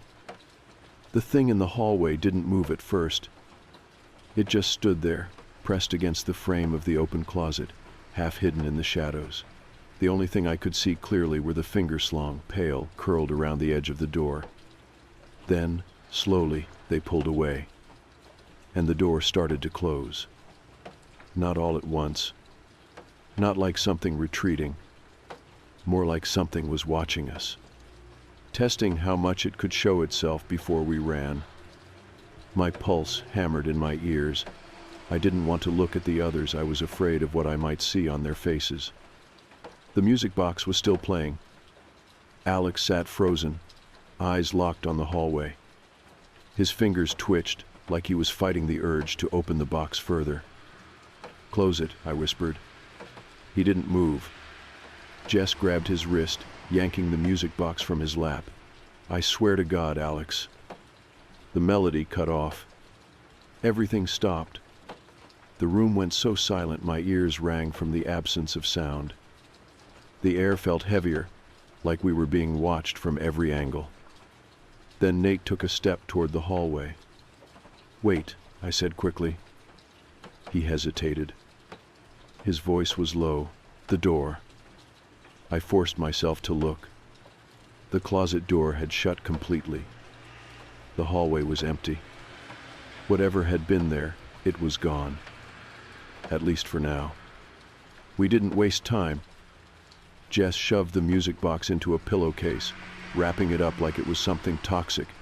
We need to get rid of it. I nodded, moving to grab my keys. We'll burn it. Alex flinched. Jess noticed. You're not going to argue about that, are you? Alex looked down at his hands. I don't think burning it will do anything. Nate ran a hand over his face. Okay, then what? We keep it? Bring it to some psychic? Drop it in the ocean? Alex hesitated before answering. We bring it back. Silence. I stared at him. Back where? He finally looked at me. His face was paler than before, his eyes unfocused like he was listening to something we couldn't hear. The house, he said. And somehow, I knew he was right. We drove in silence. It was just past midnight when we pulled back up to the old house. The windows were dark, the structure looming against the trees like it had been waiting for us to return. None of us wanted to go inside. Jess was the first to say it. What if the door locks again? Nate exhaled sharply. Then we run. We're not staying this time. Alex didn't say anything. He was holding the wrapped-up music box like a weight in his lap, his fingers gripping the cloth too tightly. We stepped out of the car. The air was thick with humidity. The smell of damp wood and decay pressed against my nose as we moved toward the front door. Alex walked ahead of us. He didn't hesitate when he reached the entrance, just pushed it open and stepped inside. I exchanged a glance with Jess and Nate before following. The house felt different now. Not colder. Not louder. Just wrong. Like something had been disturbed. Like the walls knew we had taken something from them. We moved to the staircase. Back up to the second floor. Back to the room with the closet. My chest tightened as we stepped inside. Everything was as we had left it. The bed, the dresser, the dust-covered floor. But the closet door was open again, wider than before. Alex stepped forward. Without a word, he placed the music box inside. And then, slowly, he shut the door. For a moment, nothing happened. Then, the air shifted. The heaviness lifted, like a weight being removed from our chests. The smell of rot lessened. The silence, once deafening, settled into something more natural. The house didn't feel alive anymore. It felt empty. Jess let out a long, shaky breath. Is that it? Alex's shoulders sagged. I think so. Nate turned, already moving toward the exit. Good. Then let's get out of here. This time, the door didn't close behind us. It stayed open, yawning into the night. But I didn't look back. None of us did. We just walked out, without running, without speaking. And when we reached the car, the house stood silent and still, waiting for time to finish swallowing it whole. We never talked about it again. Not the house. Not the music box. Not the thing in the closet. We went our separate ways after that summer. Jess moved out of town. Nate enlisted. Alex changed. I tried to stay in touch, but he grew distant. I saw him once, years later. We didn't talk much. But I'll never forget what he said before we parted ways. It's still there, you know. I didn't ask what he meant. I didn't want to know. I just nodded and walked away. And I never looked back.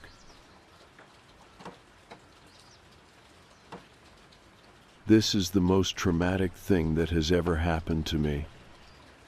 I don't tell a lot of people about it because most of them don't believe me. They think I'm exaggerating, that I must have been overtired or paranoid. But I know what I saw. I know what was in my house.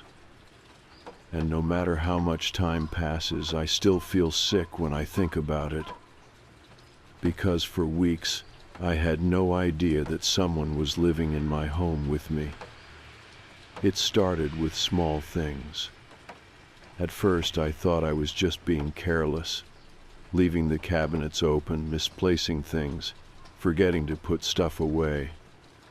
Nothing too weird, just annoying little details that made me feel like I was losing my mind.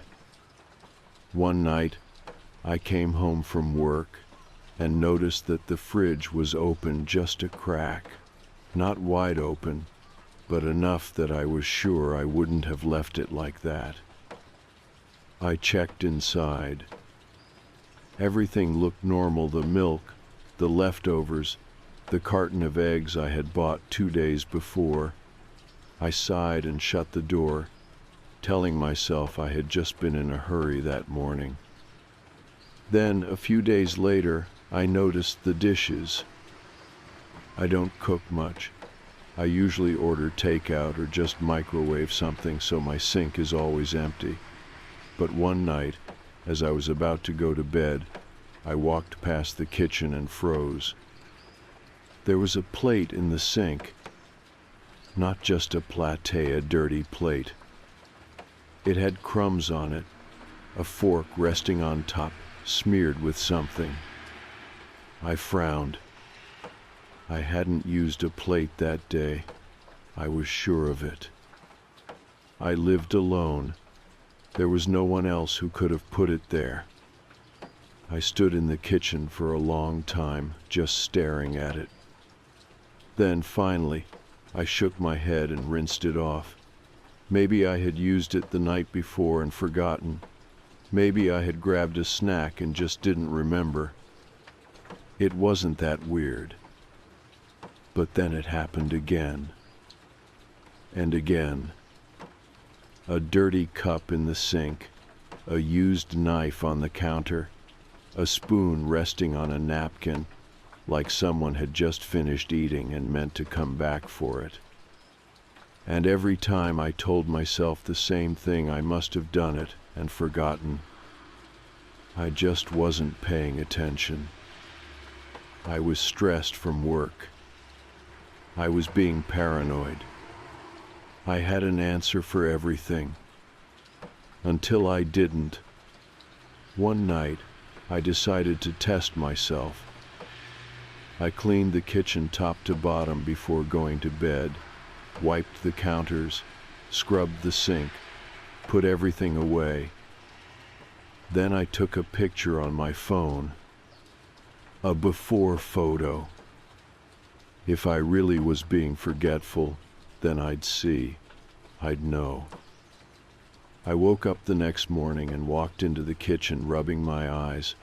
The second I saw the sink, my stomach dropped. There was a plate there. A different plate, a bowl next to it, and a spoon with dried cereal stuck to the metal. I checked my phone. The photo showed a perfectly clean kitchen, no dishes. I felt my hands start to sweat. I lived alone. No one had been in my house. Had they? I looked at the doors, the windows, all locked. Then I checked my front door. Still bolted. My chest tightened. I felt dizzy. I had locked the doors. I knew that. So how had someone eaten in my kitchen last night? I didn't tell anyone at first. What was I supposed to say? That I was losing my mind? That I was sleepwalking and cooking dinner for myself in the middle of the night? Because that was the only logical explanation left. I was doing it in my sleep. That had to be it. So, to test it, I went out and bought a cheap motion sensor camera. One of those little security devices you can set on your counter, facing the room. It would record anything that moved during the night. If I was getting up and eating, I'd know. And if I wasn't, I didn't let myself think about that. I set it up before bed, making sure it was fully charged, aimed perfectly at the kitchen. Then, for the first time in weeks, I actually slept well, because I was finally going to get an answer. I just didn't know yet that I wouldn't like it. I woke up before my alarm the next morning. My body knew something was wrong before my brain had even caught up. That uneasy, twisting feeling in my gut, the kind that tells you you're not alone. I sat up slowly, the weight of last night pressing against my chest, the camera, the dishes, the lingering, gnawing thought that maybe, just maybe, I wasn't losing my mind after all. I threw the blankets off, grabbed my phone, and walked to the kitchen, my pulse already hammering. I didn't need to check the sink. I already knew. There was another plate, and next to it, a glass, rim smudged as if someone had taken a slow, deliberate sip before setting it down. I swallowed hard. I grabbed my phone with shaking hands and pulled up the footage. The recording started at midnight. At first, nothing happened. The kitchen sat still and untouched, bathed in the dim glow of the street lights outside. My fridge hummed. The clock on the wall ticked softly. Then, at 2:13 a.m., the motion detector triggered. I watched, breath caught in my throat, as a shadow moved into frame. Not fast, not creeping, just walking, like it belonged there. A man, thin, gaunt, clothes loose on his frame, his head tilted slightly downward, hair falling in front of his face. I felt my stomach twist. He wasn't me. He walked straight to the cabinets, opened them without hesitation, and pulled out a plate. Then the fridge. He took out the milk, the bread, a jar of peanut butter. I watched in stunned horror as he made a sandwich at my kitchen counter. He moved like someone going through a routine, like he had done this before, like he had done it many, many times. I gripped the edge of the counter, my legs feeling suddenly weak. Then the man turned. Not toward the camera, toward my bedroom. He stood there for a moment, still holding the sandwich, still chewing, just looking at the hallway that led to me. Then, after what felt like an eternity, he sat down at my kitchen table, ate his food, and disappeared off screen. The recording ended. I dropped my phone. I backed up until I hit the wall, my breath coming in short, sharp bursts. He was inside my house. He had been inside my house for weeks, eating my food, moving my dishes, watching me while I slept. And the worst part? I had no idea how he was getting in. I did a sweep of the entire apartment, my heart slamming against my ribs. Every window locked. The front door locked. The back door locked. There were no broken locks, no forced entry, no signs that anyone had picked their way inside. But somehow he was getting in. I felt something crawl under my skin, an itch I couldn't reach. I was trapped with him, and I had no idea where he was. I called the police. I don't know why I hadn't done it earlier, maybe because, deep down, I had been convincing myself that I was imagining things. But now I had video proof.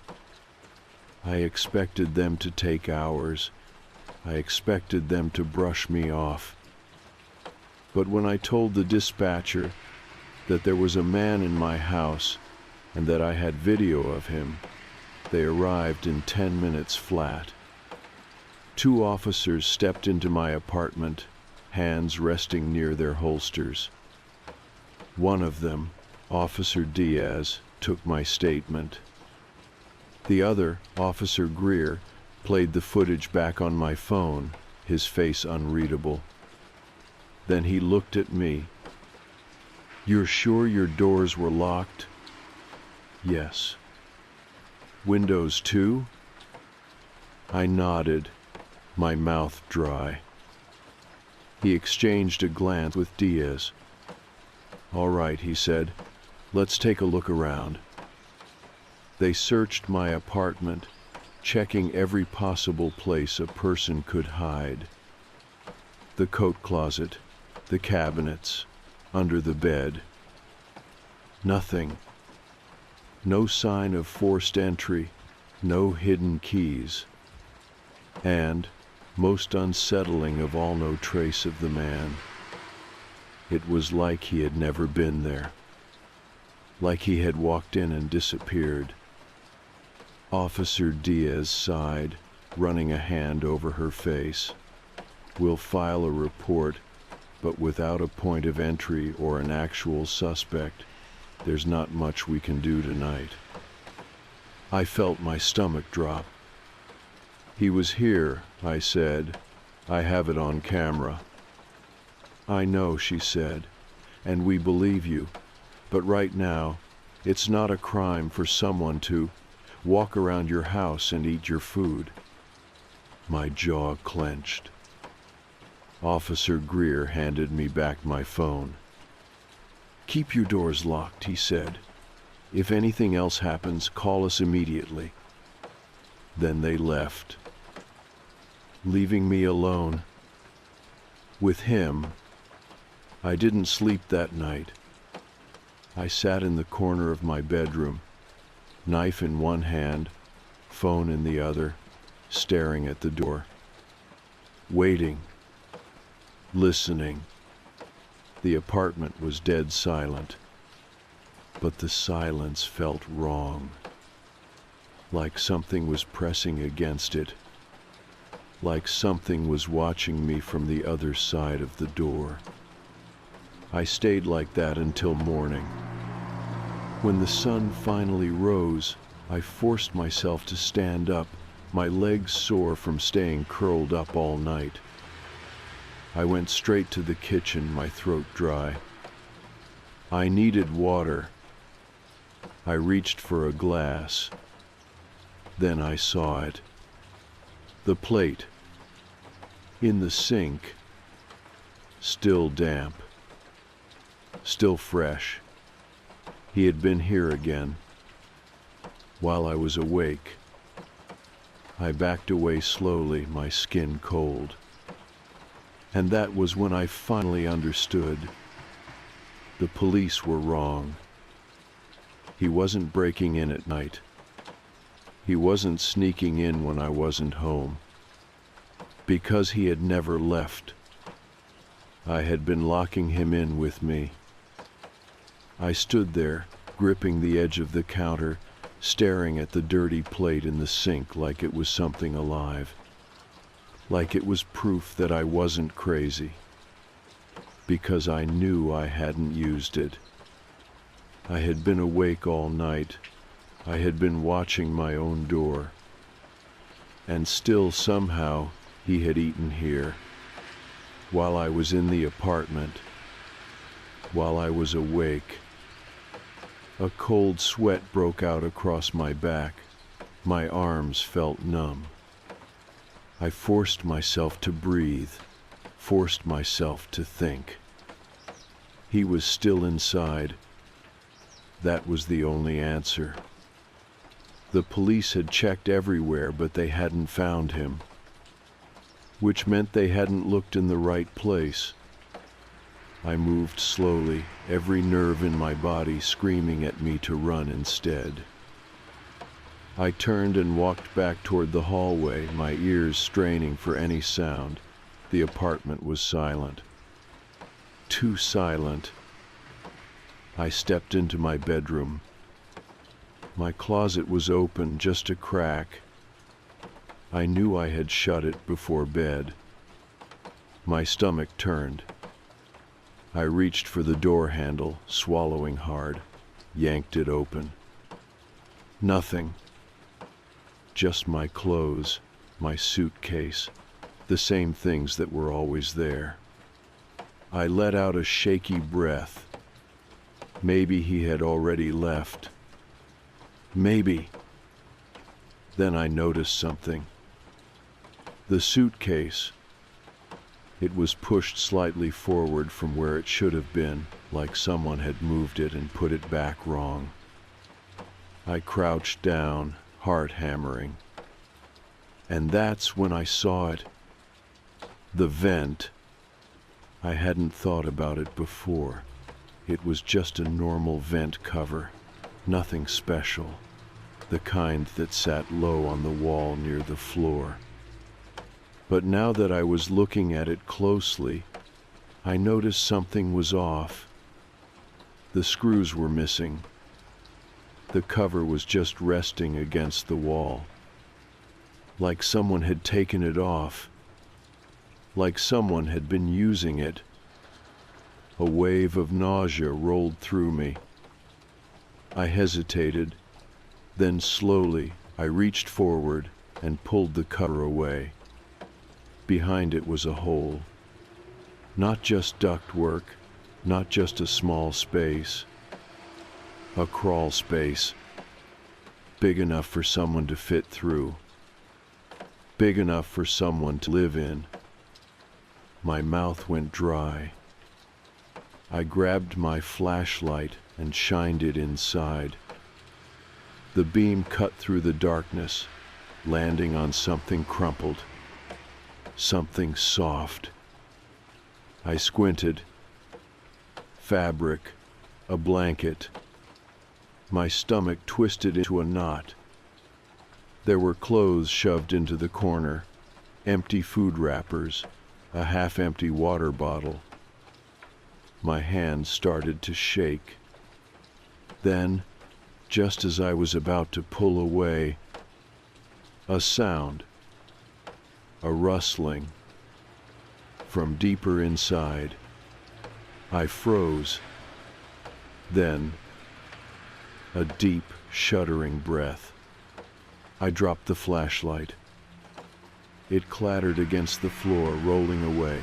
The light bounced wildly against the walls, illuminating flashes of movement inside the crawl space. I shot backward so fast I slammed into the dresser.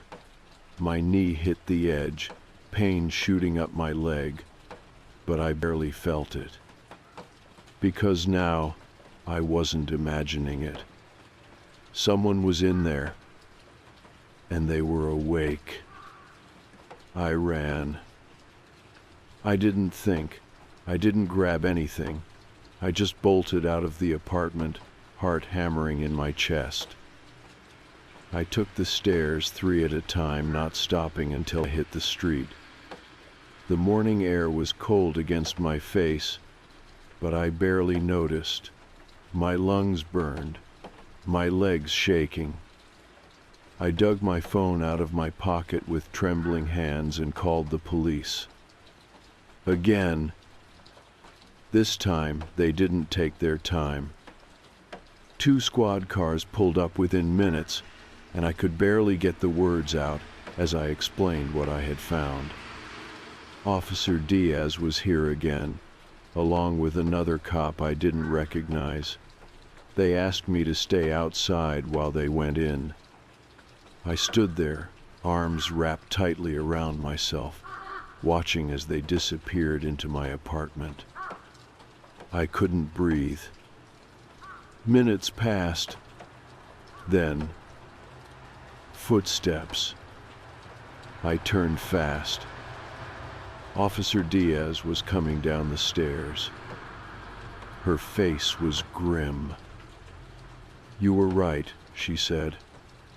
Her partner came out behind her, carrying something. A bag of belongings. I felt sick. Was he still in there? I asked, my voice barely above a whisper. Diaz shook her head. "He's gone. But he was living there, for a while, by the looks of it. I felt my stomach turn. "Do you know who he is?" I asked. She hesitated. Then she pulled something from the bag. A photo. It was crumpled and faded, edges torn. I took it from her with numb fingers. It was a picture of my apartment, but not how it looks now. It was old. The furniture was different. The walls had different paint. In the corner of the picture, a man stood by the window. Thin, gaunt, staring at the camera with hollow eyes. Diaz exhaled. "This place was his," she said. "Years ago, he used to live here, before they evicted him." I felt the blood drain from my face. "He never left." She nodded. "He was here the whole time." I looked back at the building, at my apartment. I thought about the food, the dishes, the crawling sense of unease I had been feeling for weeks.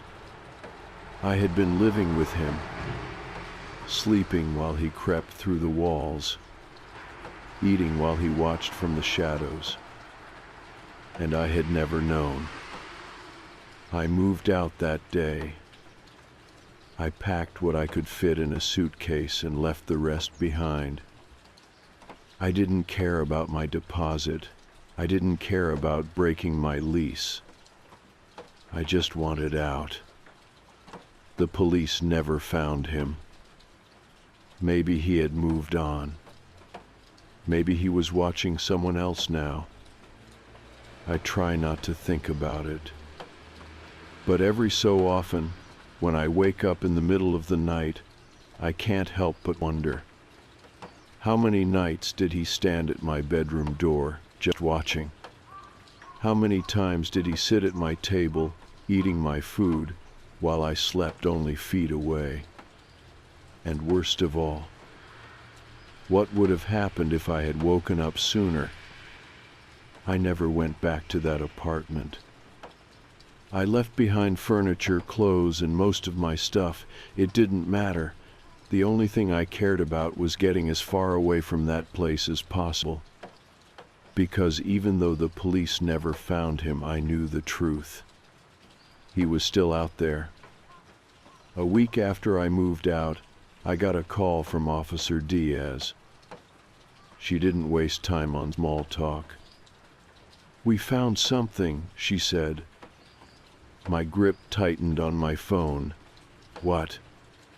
There was a pause. "Come down to the station," she said finally.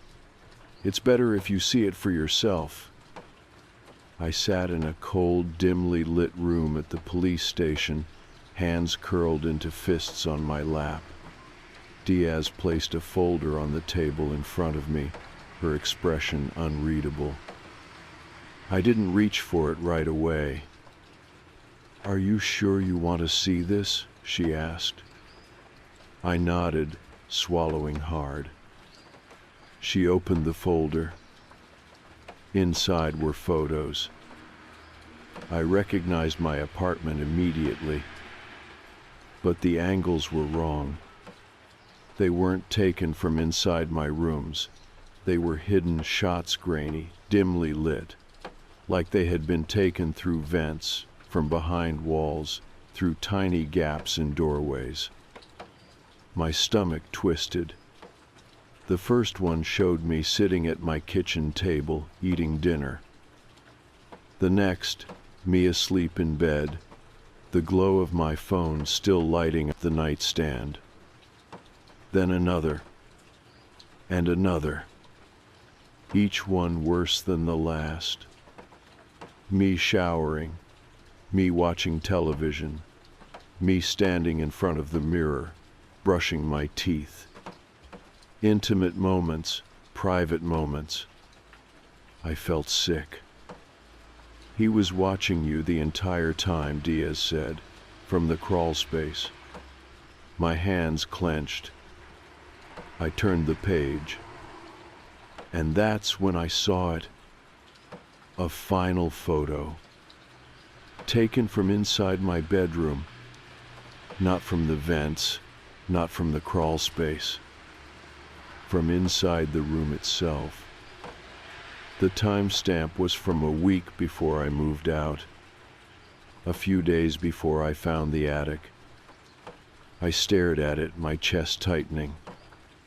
The picture was of me, asleep. But in the corner standing by the door was him. A shadowy figure, barely visible in the dim light. Watching me. Standing inside my room while I slept. I shoved the folder back across the table. I don't want to see anymore. Diaz nodded. I understand. I forced myself to breathe. Do you have a name? I asked finally. Do you know who he is? She hesitated. Then finally she nodded. We do. She pulled out a different file. This one had a mugshot. The face was thinner than I expected. Sunken cheeks, hollow eyes. But there was no mistaking it. It was him. His name is Peter Lance, she said. He used to live in the building about 10 years ago. I swallowed, and he was evicted, but he never really left. My fingers tightened. He's been using the crawl spaces and old storage areas ever since, she continued. We think he moves from unit to unit, sneaking in when tenants aren't home. Most people never notice. A cold wave of nausea rolled through me. Most people never notice. I had noticed, and it still hadn't saved me. I walked out of the police station feeling empty, like I had left a part of myself in that folder, like I had left who I used to be in that apartment. Because even though I was safe now, I wasn't really. Not in the way I had been before all of this happened. Now, whenever I enter a room, I check the corners first.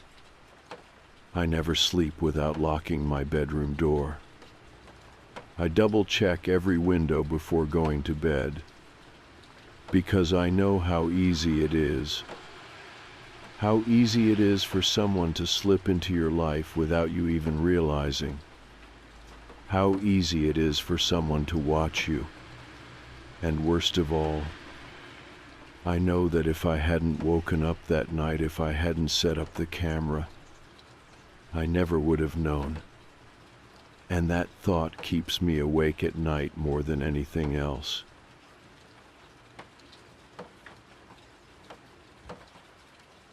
The first time I met my neighbor, I didn't think much of him. I had just moved into the apartment a few days before. It wasn't anything fancy, just a small one-bedroom in an old brick building, the kind with creaky floors and doors that didn't quite shut all the way unless you yanked them. But the rent was cheap, and it was close to work. That was all I cared about. I was coming back from a grocery run when I saw him. He was standing in the hallway outside his door, just a few feet from mine.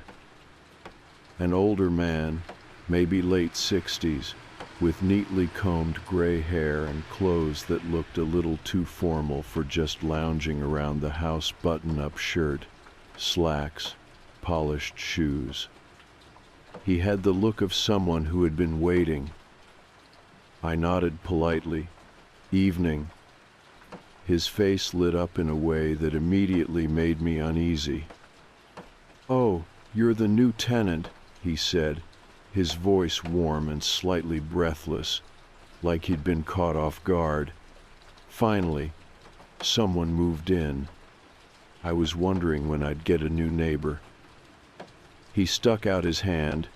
His grip was too firm, fingers cold and dry like paper. "I'm Mr. Langley," he said.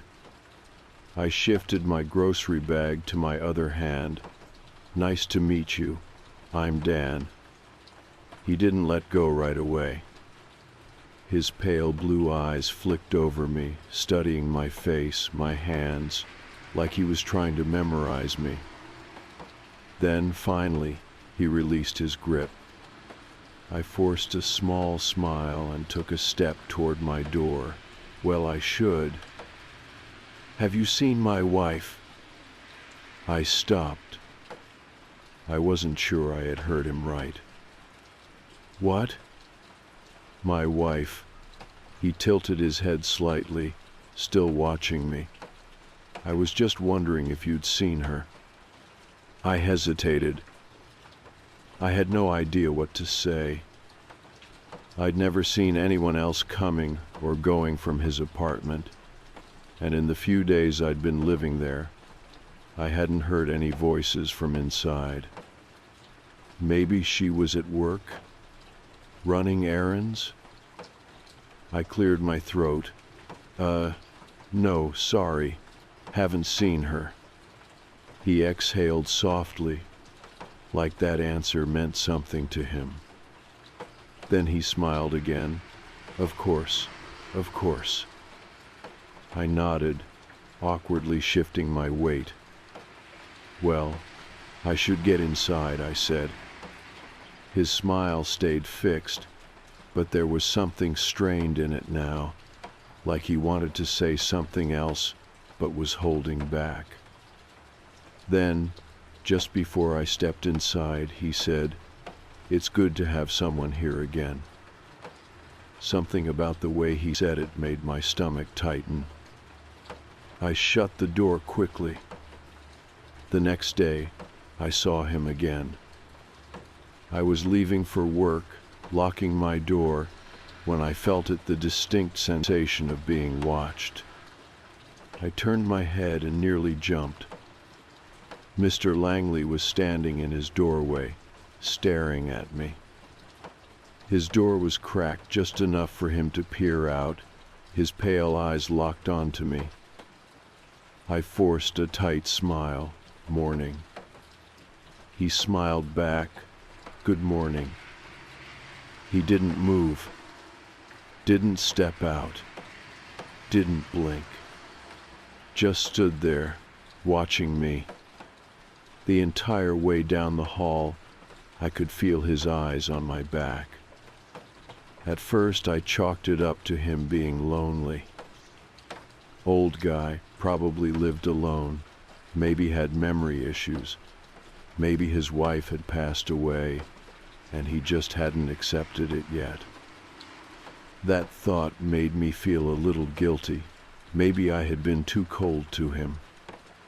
But then it kept happening. Every time I left my apartment, there he was.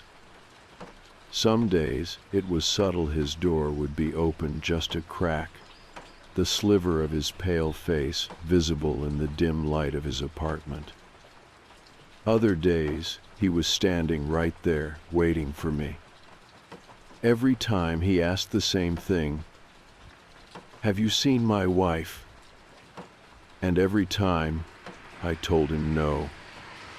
But the way he reacted, it was like he expected me to say something else.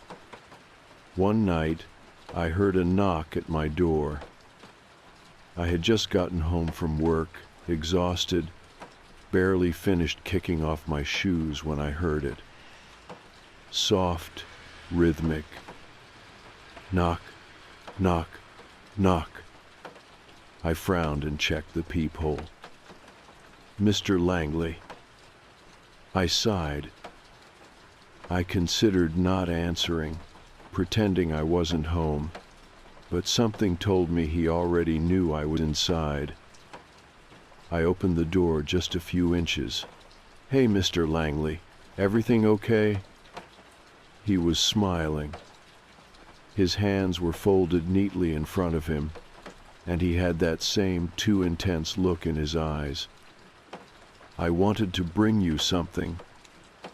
Before I could say anything, he lifted a plate wrapped in foil. "Banana bread," he said. I hesitated. I wasn't about to accept mystery baked goods from a man who spent all his time staring at me. But I didn't want to be rude either.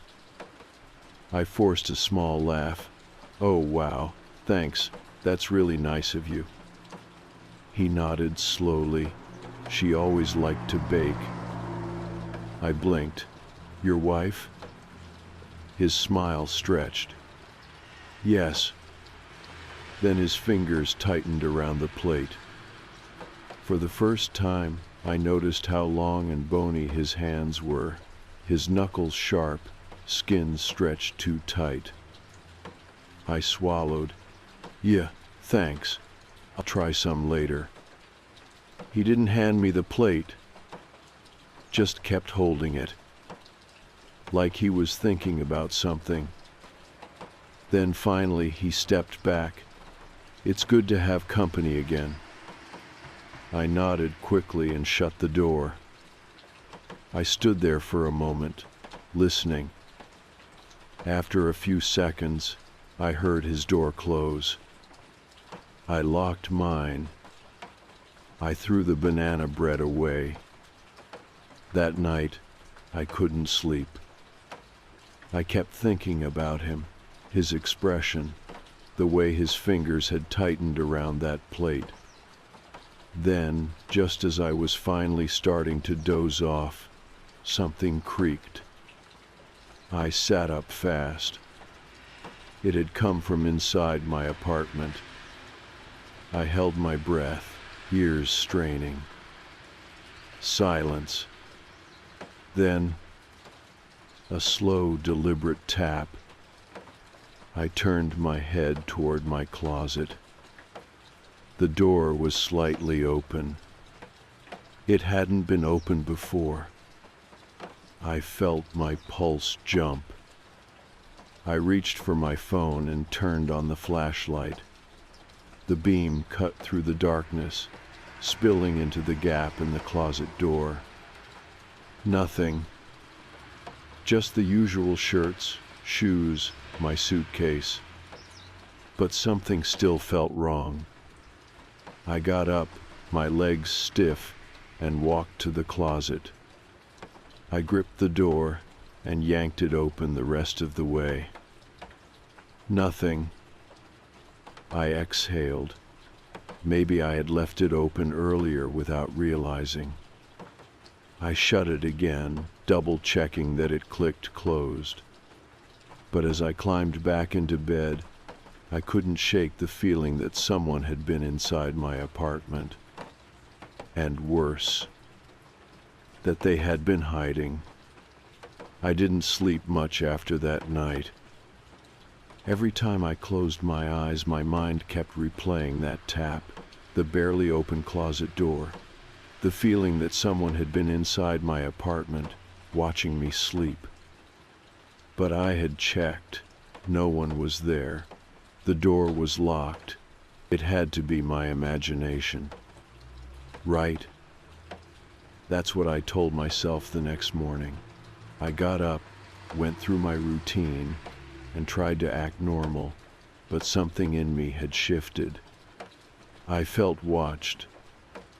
Even when I was alone, even when my door was locked, I couldn't shake the feeling that I wasn't the only person in that apartment. And then there was Mr. Langley. I left for work around 8 a.m. When I stepped into the hallway, I was expecting to see him. He was always there, standing in his doorway watching me. But this time, the hallway was empty. His door was shut. No sliver of a pale face peeking through, no small, polite questions about his wife. I should have felt relieved. Instead, my stomach twisted. I walked to the stairs, forcing myself not to think about him. But just as I reached the first step, his door creaked open. I stopped cold. I turned my head slowly, my breath tight in my throat. Mr. Langley was standing just inside the doorway, watching me. His face looked different today, less friendly. The polite smile was still there, but it didn't reach his eyes. For a second, neither of us spoke. Then softly he said, "You didn't eat the bread." My pulse jumped. My throat felt dry. "Sorry, I forgot about it." He didn't blink. "That's a shame," he murmured. Something about the way he said it made my skin crawl. I forced a tight smile and turned away. Got a run late for work. I walked down the stairs faster than usual, my ears straining for any sound behind me. But all I heard was his door shutting. Soft, final. I worked late that night, trying to push the whole thing from my mind. By the time I got back, the hallway was dark and silent. Mr. Langley's door was shut, no sign of him. Still, I hurried inside and locked my door behind me. I checked the windows, checked the closet, checked under the bed. Nothing. I was alone. I grabbed a beer from the fridge, sat on the couch, and turned on the television. The noise helped, made the apartment feel normal again. Then, halfway through my drink, something moved in my peripheral vision. I turned my head fast. The hallway light outside flickered. Then, through the peephole, a shadow.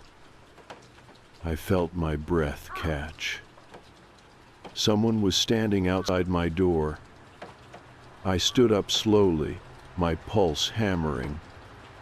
I didn't move closer, just waited. The shadow shifted slightly. Then, knock, knock. Soft, rhythmic. My fingers tightened around the beer bottle. I exhaled, forcing myself to sound normal. "Who is it?" Silence. Then finally a voice. "Have you seen my wife?" "Mr. Langley." I gritted my teeth. "Mr. Langley, it's late." "I know." He sounded calm, unbothered. Then he added, "You should go to bed." Something cold curled in my stomach. "I'm serious," I said, stepping closer to the door. "It's too late for this." Silence. Then, just as soft, "You shouldn't leave your window unlocked." My body went rigid. The hairs on the back of my neck stood up. My window was locked. Wasn't it? I turned and walked straight to my bedroom.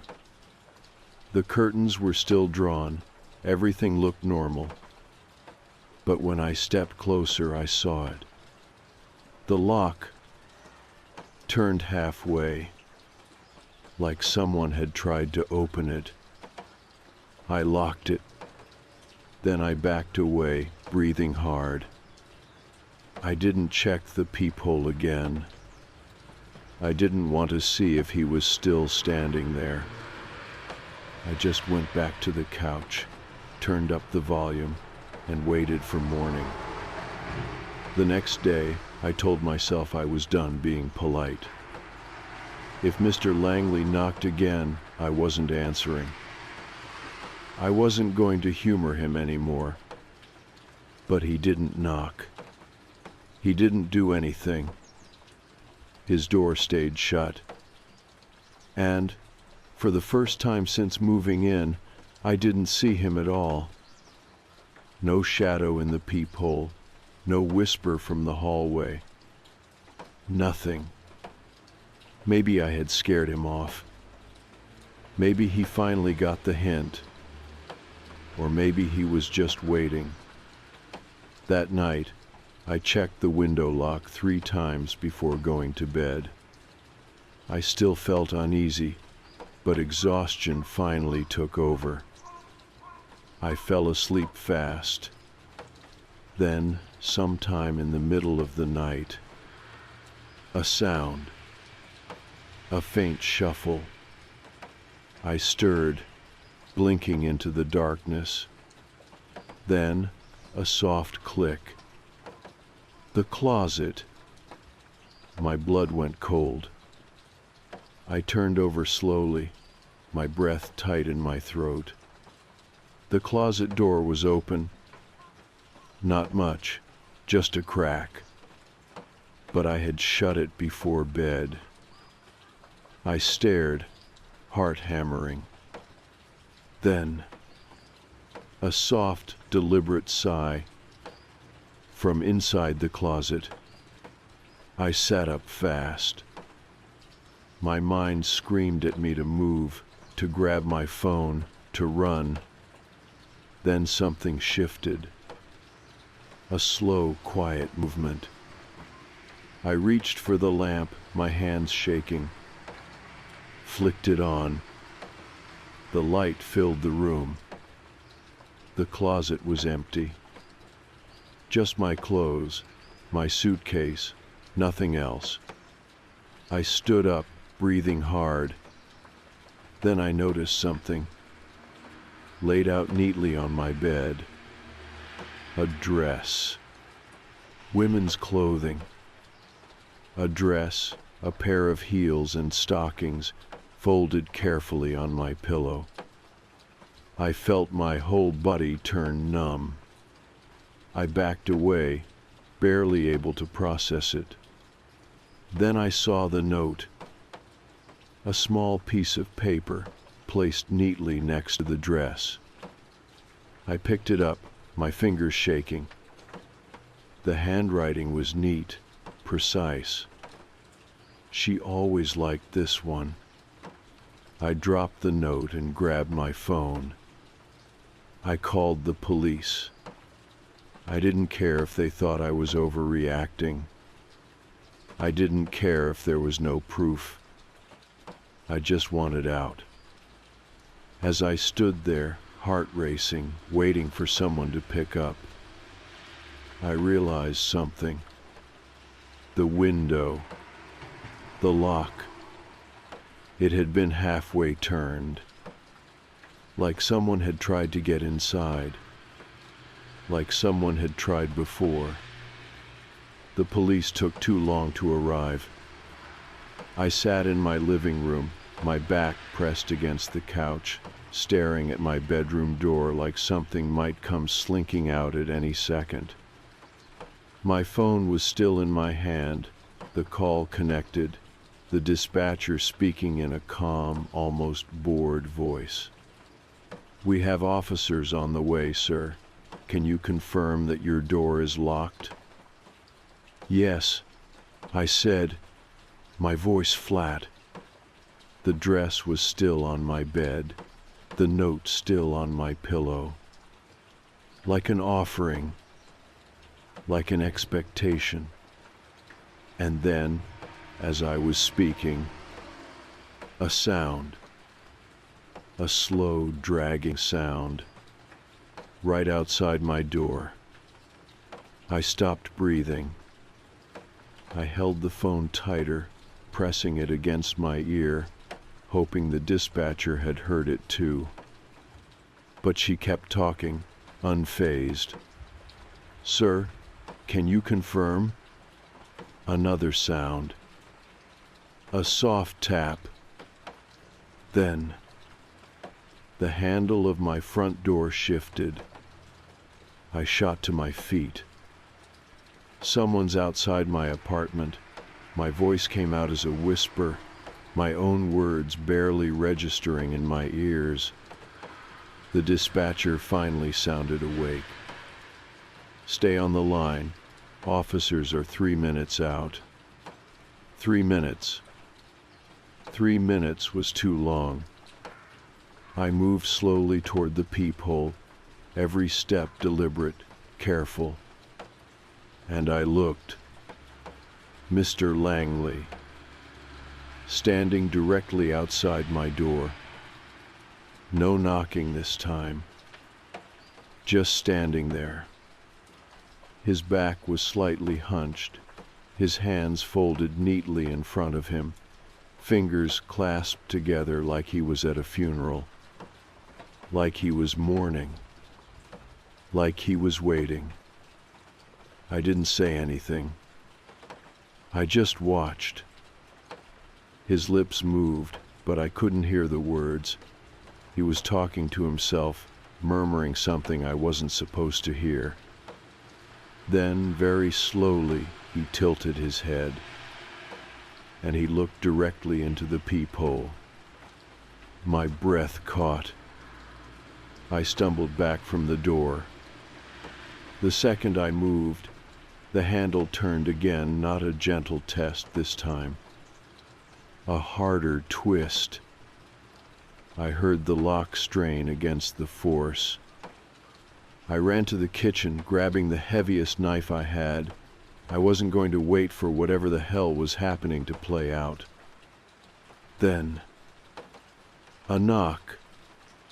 Not frantic, not rushed. A single, precise knock. Then his voice. Quiet, measured. I found her dress. I couldn't move. It's your size. The police arrived exactly 3 minutes later. When they knocked, I nearly jumped out of my skin. By the time I got the courage to unlock the door, Mr. Langley was gone. The hallway was empty, like he had never been there at all. The officers took my statement, walking through my apartment, checking the locks, looking for signs of forced entry. They asked me the same questions over and over. Had I seen him enter my apartment? Had I left my door unlocked? Was there anyone who might have had access to my keys? I answered them all the same way. Number, and no. But that wasn't what bothered me. It was when one of the officers came out of my bedroom, his expression unreadable. "Sir," he said carefully, "you said you've never met Mr. Langley's wife?" I blinked. "No, I've never seen her." The officer glanced at his partner, then back at me. "There is no wife." I felt my stomach turn. "What?" The officer sighed, rubbing his temple. "Mr. Langley's wife has been dead for years, long before you moved in." I stared at him. I felt like I had just stepped out of my own body.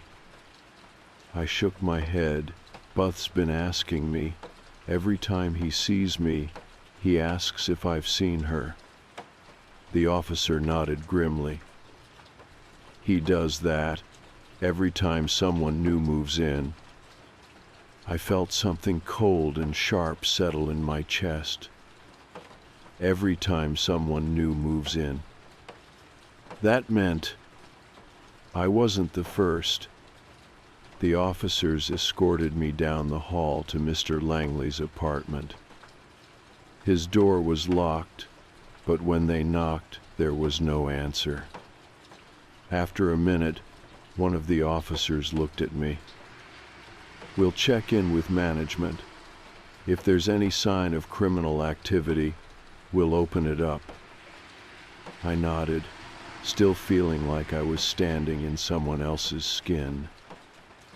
The hallway felt off now, like something was wrong with the air itself. I turned my head slightly and saw something on his doormat. A small package, wrapped neatly in brown paper, tied with a thin blue ribbon. One of the officers picked it up and turned it over in his hands. There was a note attached. My name was written on it. I felt my whole body stiffen. The officer hesitated, then carefully pulled at the ribbon, unwrapping the paper. Inside was a framed photograph, an old black and white picture. At first I didn't recognize it. Then I did. It was my bedroom, my apartment. But it looked different. The furniture was old-fashioned, the walls bare, like it had been taken decades ago.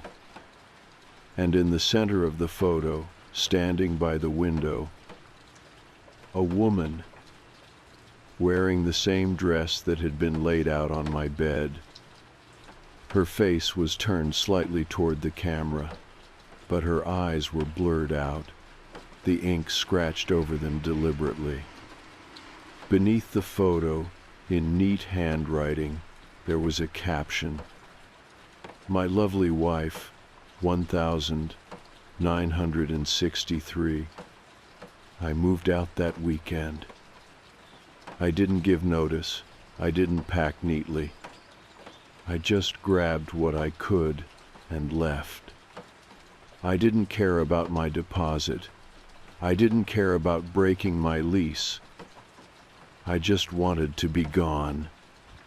I never saw Mr. Langley again. I don't know what the police found when they eventually entered his apartment. I don't want to know. But sometimes late at night, I still think about it. The dress, the photograph, the fact that he left that package for me, like he was expecting me to find it, like he had already picked me. And I wonder, what would have happened if I had put on the dress?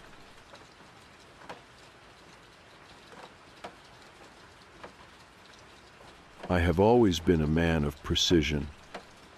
Some would call it obsessive, others ritualistic, but to me, it is simply the way things must be, a structure, a framework for living.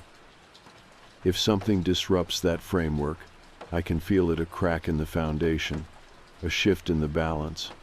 And when things become unbalanced, so do I. Everything in my life has an order. I wake at 6:45 a.m. I shower for exactly 7 minutes. My breakfast is 1 slice of toast, buttered to the edges, 1 coffee, 2 sugars. I leave for work at 7:30 a.m. sharp, arrive at 8 a.m., take my seat in the office by 8:10 a.m. My day unfolds according to a meticulous schedule, one I have refined over years of repetition. This is how I function. My family understands this. They have learned to accommodate me. My wife, Laura, knows to prepare dinner at 6 p.m. so that I can eat at 6:15 p.m. exactly. My son, Ethan, knows not to linger in the doorway when he says goodbye in the morning. A quick nod, a closed door, and I am on my way. But my daughter, Hazel, she has always been my exception. Hazel is my pride, my joy, my world. She is 17, sharp as a blade, with her mother's dark eyes and my precise way of speaking. I have spent her entire life teaching her order, structure, discipline, but Hazel is effortlessly perfect. She doesn't need rules to thrive. She just understands. She knows how I like things, how things must be. Every day, I pick her up from school at 3:45 p.m. She never makes me wait, never tests my patience, because Hazel knows. She knows how much I hate waiting. I wish I had told her how much I love her for that. It was a Wednesday. Wednesdays are the easiest day of the week, midpoint, predictable, balanced. I left work at 3:15 p.m., just as I always do, and arrived at Hazel's school parking lot at 3:40 p.m. sharp. 5 minutes early, as always. The schoolyard was full of students, backpacks slung over shoulders, voices loud and carefree. A group of boys kicked a football against the curb. Girls laughed in huddled circles. I waited. 3:45 p.m.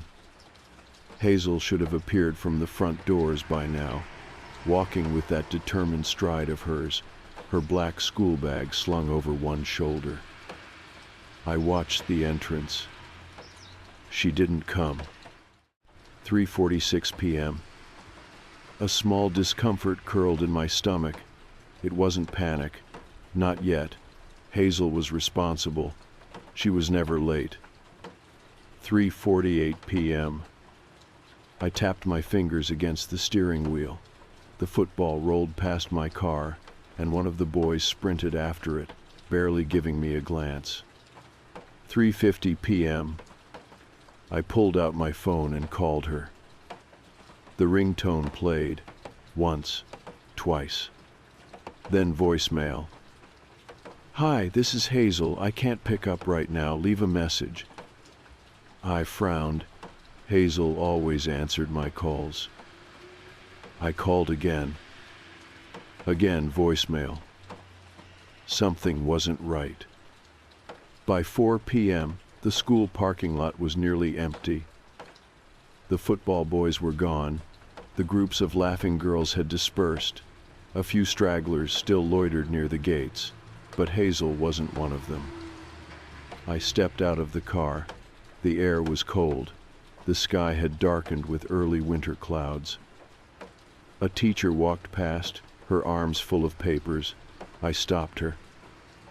"Excuse me," I said. My voice was calm even. "Have you seen Hazel Carter?" She blinked at me, clearly surprised. "Hazel? She didn't tell you?" Something inside me twisted. "Tell me what?" "She left early today," the teacher said. "She had a half day." I stared at her.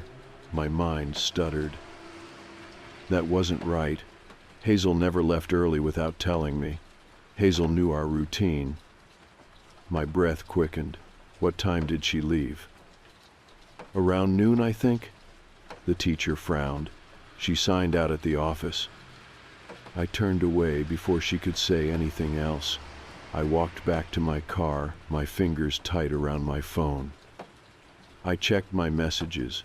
Nothing. No missed calls, no texts. Nothing from Hazel. By 4:30 p.m., I was driving home. My mind was fighting against itself. Hazel was fine. She must be fine. She's probably home already. Maybe she'd forgotten to call. Maybe she had an appointment she didn't tell me about. But Hazel never forgets. The thought dug into me like a splinter.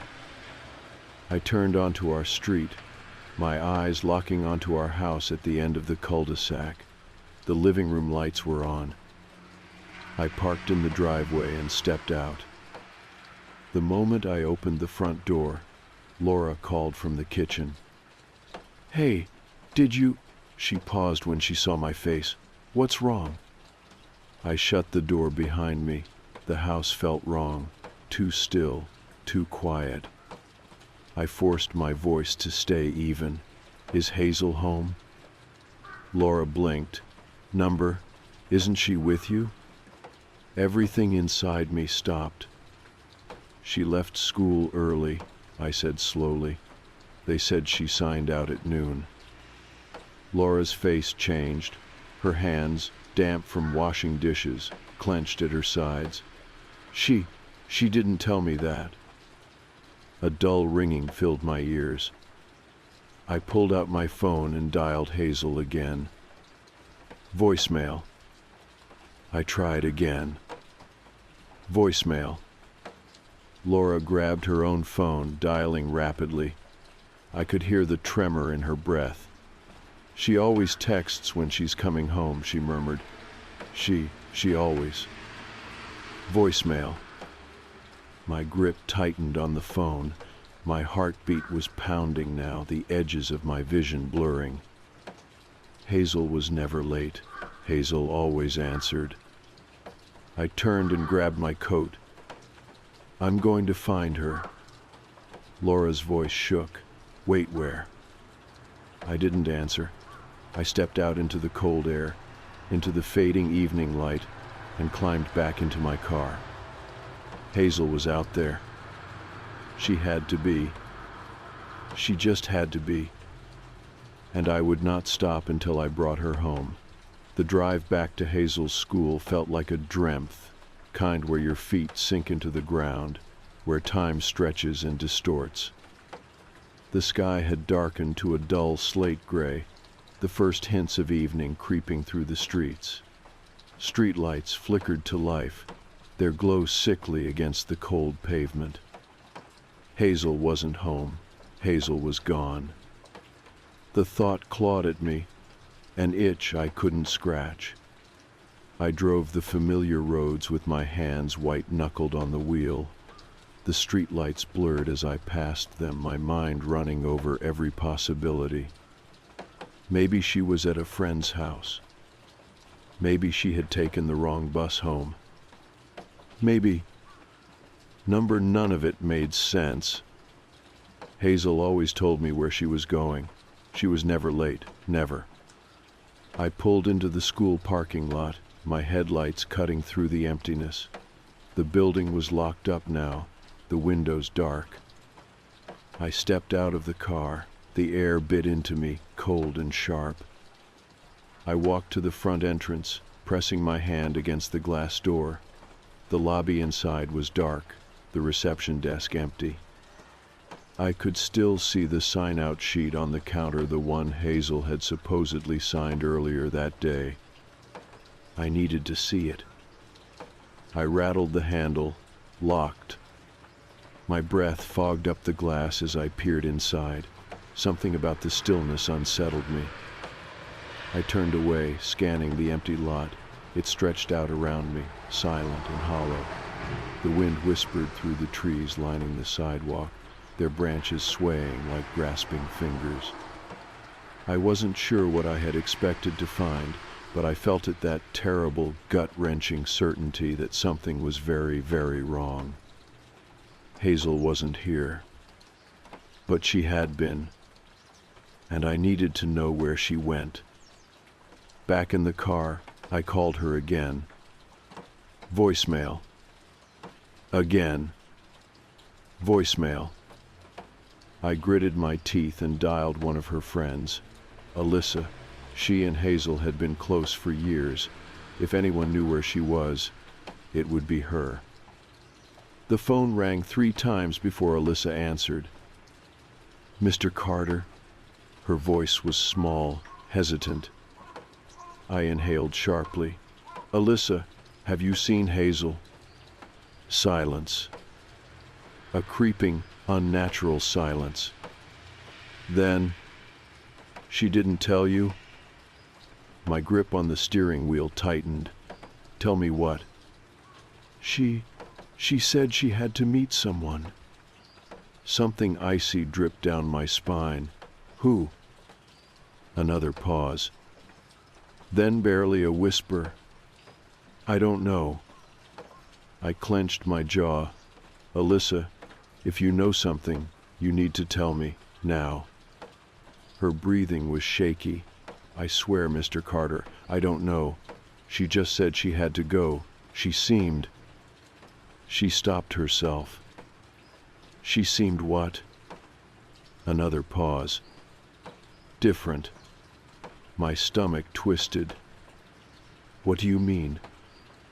She was acting weird, distant, like she wasn't really there. I swallowed hard. Hazel had always been sharp, focused. She never got caught up in nonsense. She wouldn't just leave without telling me. She wouldn't, unless she wasn't herself. Unless someone had made her go. A cold, terrible realization settled in my bones. Someone had been waiting for her, and she had gone to meet them. By the time I made it home, Laura was pacing the living room, her arms wrapped around herself. She turned the second I stepped inside, her face drawn tight with worry. "Did you find her?" she asked. I shook my head. Laura's breath hitched. She ran a hand through her hair, her fingers trembling. "We need to call the police," she whispered. I exhaled slowly, my mind still racing. "The police won't do anything yet," I said. "She hasn't been gone long enough. They'll tell us to wait." "We don't have time to wait." Laura's voice cracked with desperation. You don't understand." I snapped. "I understand perfectly," I shouted. "I understand that our daughter is missing. I understand that something is wrong, that she left with someone, and we don't know who. I understand that every second we waste is a second we might never get back." Laura stared at me, her chest rising and falling rapidly. I forced myself to breathe, to think. "We need to retrace her steps," I said, quieter now. "We need to figure out where she went." Laura nodded, swallowing hard. "Where do we start?" I hesitated. Then the answer came to me. Hazel's room. The second I stepped into her bedroom, I felt it. A wrongness. Like the air itself was stale, untouched, frozen in time. Her bed was made, her desk was tidy, everything was exactly as it should be. And yet, it wasn't. I moved carefully, my eyes scanning the room. Laura stood in the doorway, her breath uneven. "What are we looking for?" I didn't answer, because I didn't know. I just knew that something was here. I checked her desk first, opened her notebooks, flipped through pages filled with neat, perfect handwriting. Normal. I checked her closet. Her shoes were lined up, untouched. Normal. I checked her bedside table. A book lay open, a half-empty water glass next to it. Normal.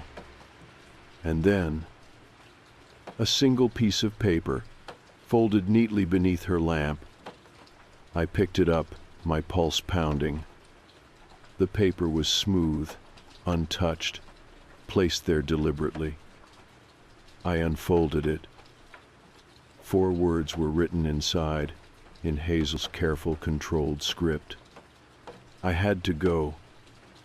A chill crawled up my spine. Laura read over my shoulder, her breath shuddering. "What does that mean?" she whispered. I clenched my jaw. "It means," I said, voice tight, "that someone told her to." And Hazel listened. Laura shook her head. Who? Who would she listen to? I didn't answer, because a part of me already knew. A part of me had always known. That night, I didn't sleep. I sat in Hazel's empty room, staring at the note, tracing the letters with my thumb. I had spent my whole life teaching Hazel order, structure, discipline. And now she had broken the pattern. She had walked into the unknown. And I had no idea if she was ever coming back. I didn't sleep during the night. Neither did Laura. We sat in the living room, the note clutched in my hands, the air thick with something I couldn't name. A weight, a presence, something that told me we were running out of time. At some point, Laura broke the silence. "We have to call the police." I barely heard her. My fingers were still tracing Hazel's handwriting over and over again. I had to go. The words haunted me. Go where? With who? Why? James. Laura's voice was sharper now, snapping me from my thoughts. "We have to call them," she repeated. "We can't wait any longer." I exhaled. "They won't do anything."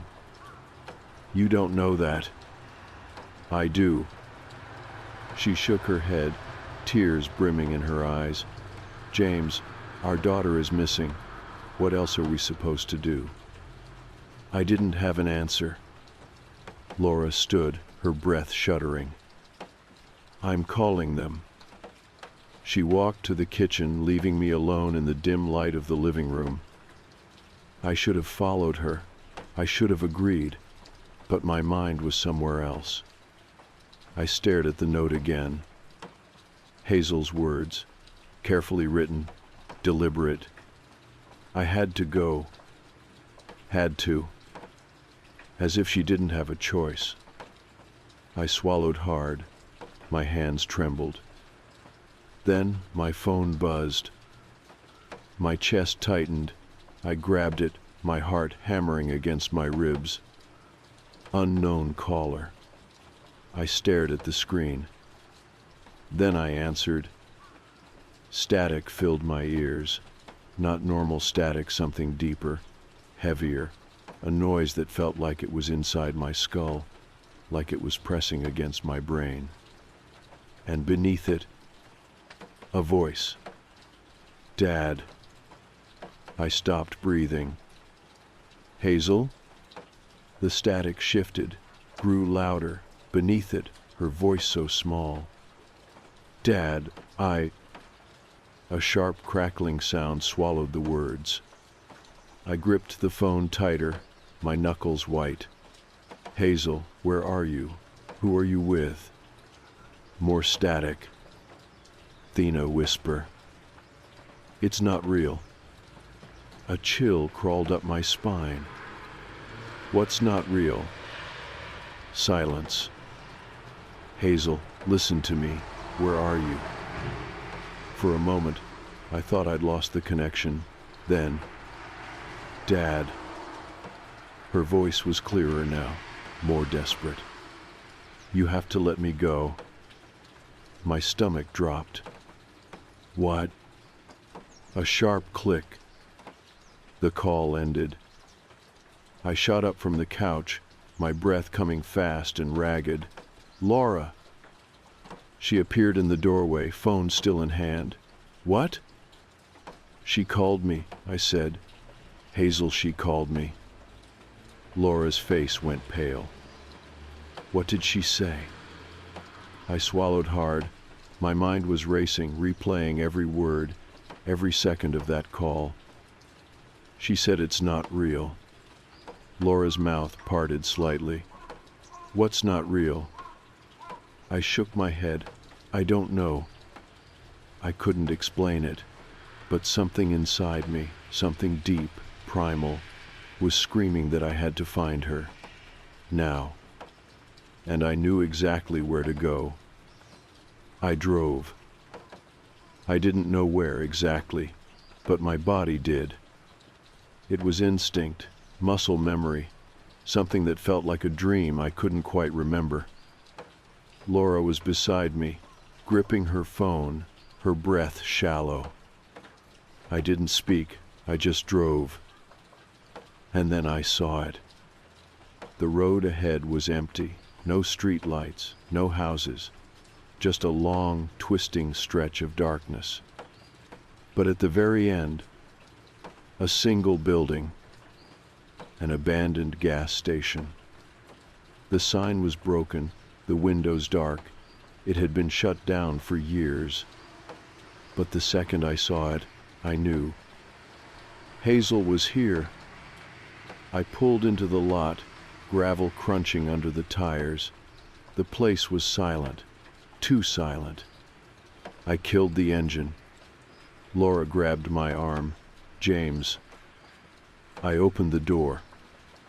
The cold night air hit me like a slap. I stepped out. And then, the lights inside flickered on. A dull, humming glow. I turned toward Laura. She was frozen, staring at the building. She's inside, she whispered. I didn't question it. We both felt it. I started toward the entrance. The door creaked open at the lightest touch. The air inside was stale, thick with dust and something else, something that made my skin crawl. And then I saw her. Hazel. She was standing at the far end of the room, completely still, her dark eyes locked onto mine. My breath caught in my throat. I took a step forward. Hazel. She didn't move. She just stared. Like she wasn't really seeing me. Like she wasn't really there. And then she smiled. But it wasn't her smile. It was wrong. Too perfect, too cold. And suddenly I knew. This wasn't Hazel. This was something else. Laura's hand tightened around my wrist. "James," she whispered, "we have to go." I couldn't move.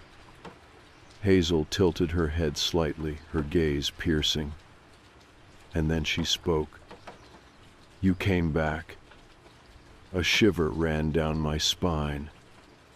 I opened my mouth to speak, but the air shifted.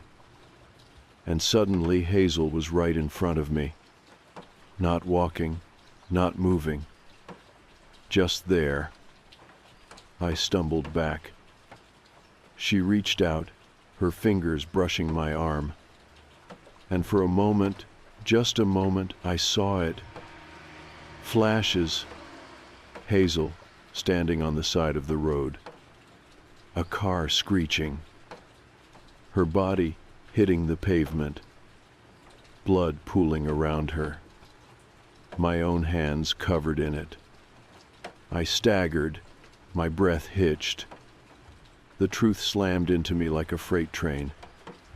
Hazel was never missing. Hazel was never taken. Hazel had died, and two had forgotten. The memories, the truth, had been buried, hidden. My mind had refused to accept it.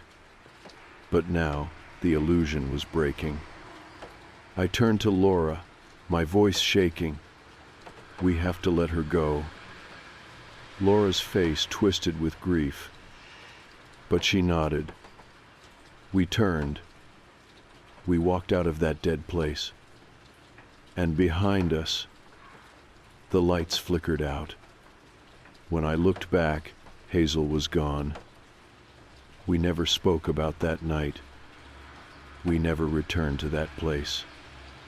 But some nights, I still see her. Not the illusion, not the thing that had been pretending. But Hazel, my Hazel, smiling at me from the passenger seat of the car, laughing at a joke I can't remember. And now, I let her stay as a memory. Not as a ghost. Not as something unfinished. Just as my daughter, as she always was. And finally, I let her rest.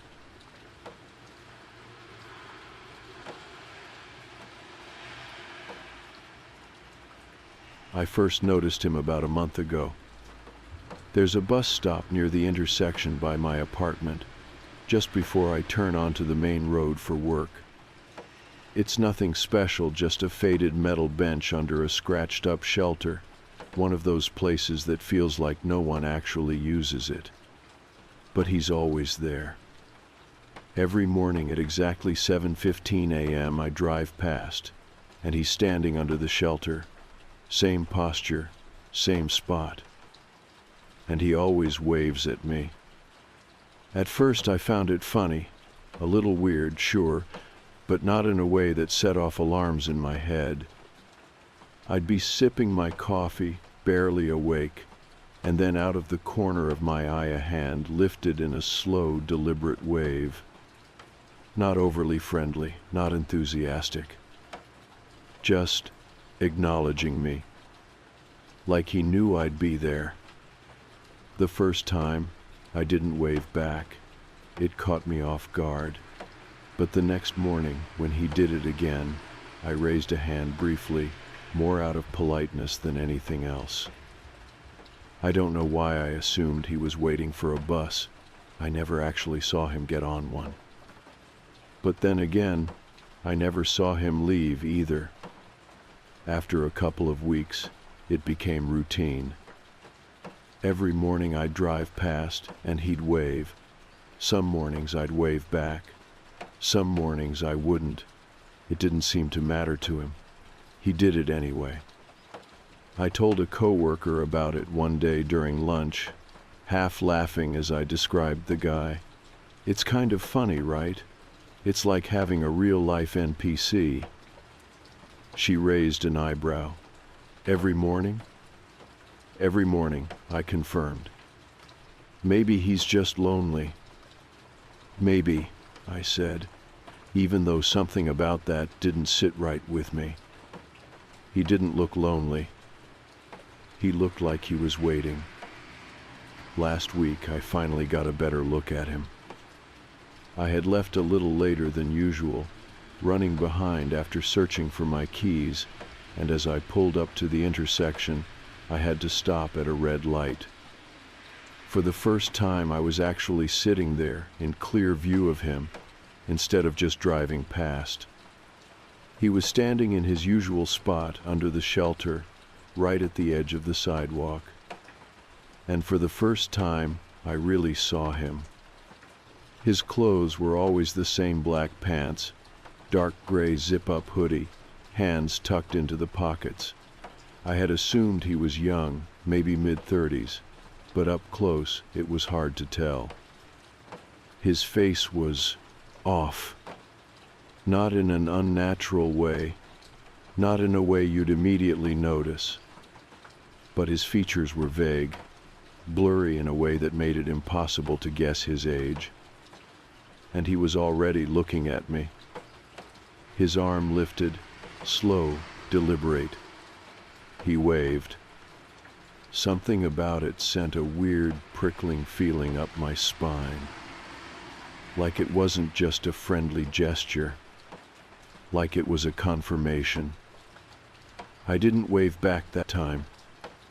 The light turned green, and I drove off, gripping the steering wheel a little too tight. That was the first time I felt genuinely uneasy. Not scared exactly, but uneasy. I tried to brush it off, but the next morning I felt myself tensing as I approached the intersection. And sure enough, he was there. Same spot. Same wave. Like yesterday didn't matter. Like nothing changed. That night, I sat in my apartment, replaying the moment in my head. I tried to reason with myself. Maybe he worked somewhere nearby. Maybe he was waiting for a ride, or just liked standing there for some reason. But that wasn't what bothered me. What bothered me was how he never seemed to change. Same clothes, same posture, same wave. Like a loop. Then last night I found the photo. I wasn't looking for it. I was just scrolling through my phone, clearing out old pictures when I paused on one from 3 years ago. It was from a weekend trip I took with some friends. We had stopped at a small cafe on the way to the mountains, and I had taken a picture out the window while waiting for my coffee. I don't even remember taking it. Just a random shot of the street, some cars, a few people walking, and him, standing near a bus stop in the background, wearing the exact same clothes, same posture, and looking directly at the camera. I felt something cold crawl up my spine. I zoomed in, my fingers shaking. It was blurry, but it was him. 3 years ago, in a completely different city. Waiting. Watching. I barely slept. I couldn't stop thinking about the photo, about how long he had been standing there. How long had he been waving at me? I wanted to believe it was a coincidence, maybe just someone who looked similar. But I knew it wasn't. Deep down, I knew. This morning, I left for work later than usual, on purpose. I wanted to see if he'd still be there.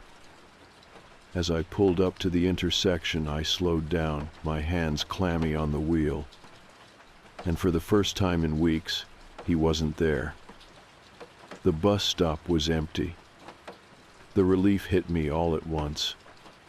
I let out a breath I hadn't realized I was holding, shaking my head. Maybe I had been overthinking it. Maybe it was just some random guy, and I had worked myself up over nothing.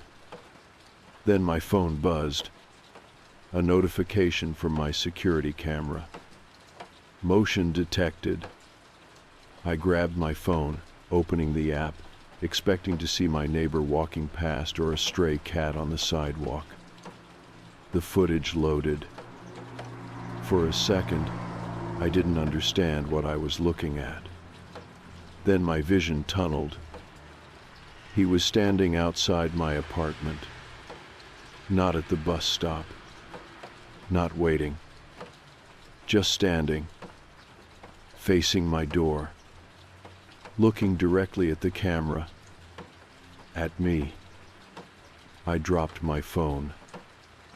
The wave of nausea hit so fast, I thought I might throw up. Because the timestamp on the footage wasn't from this morning.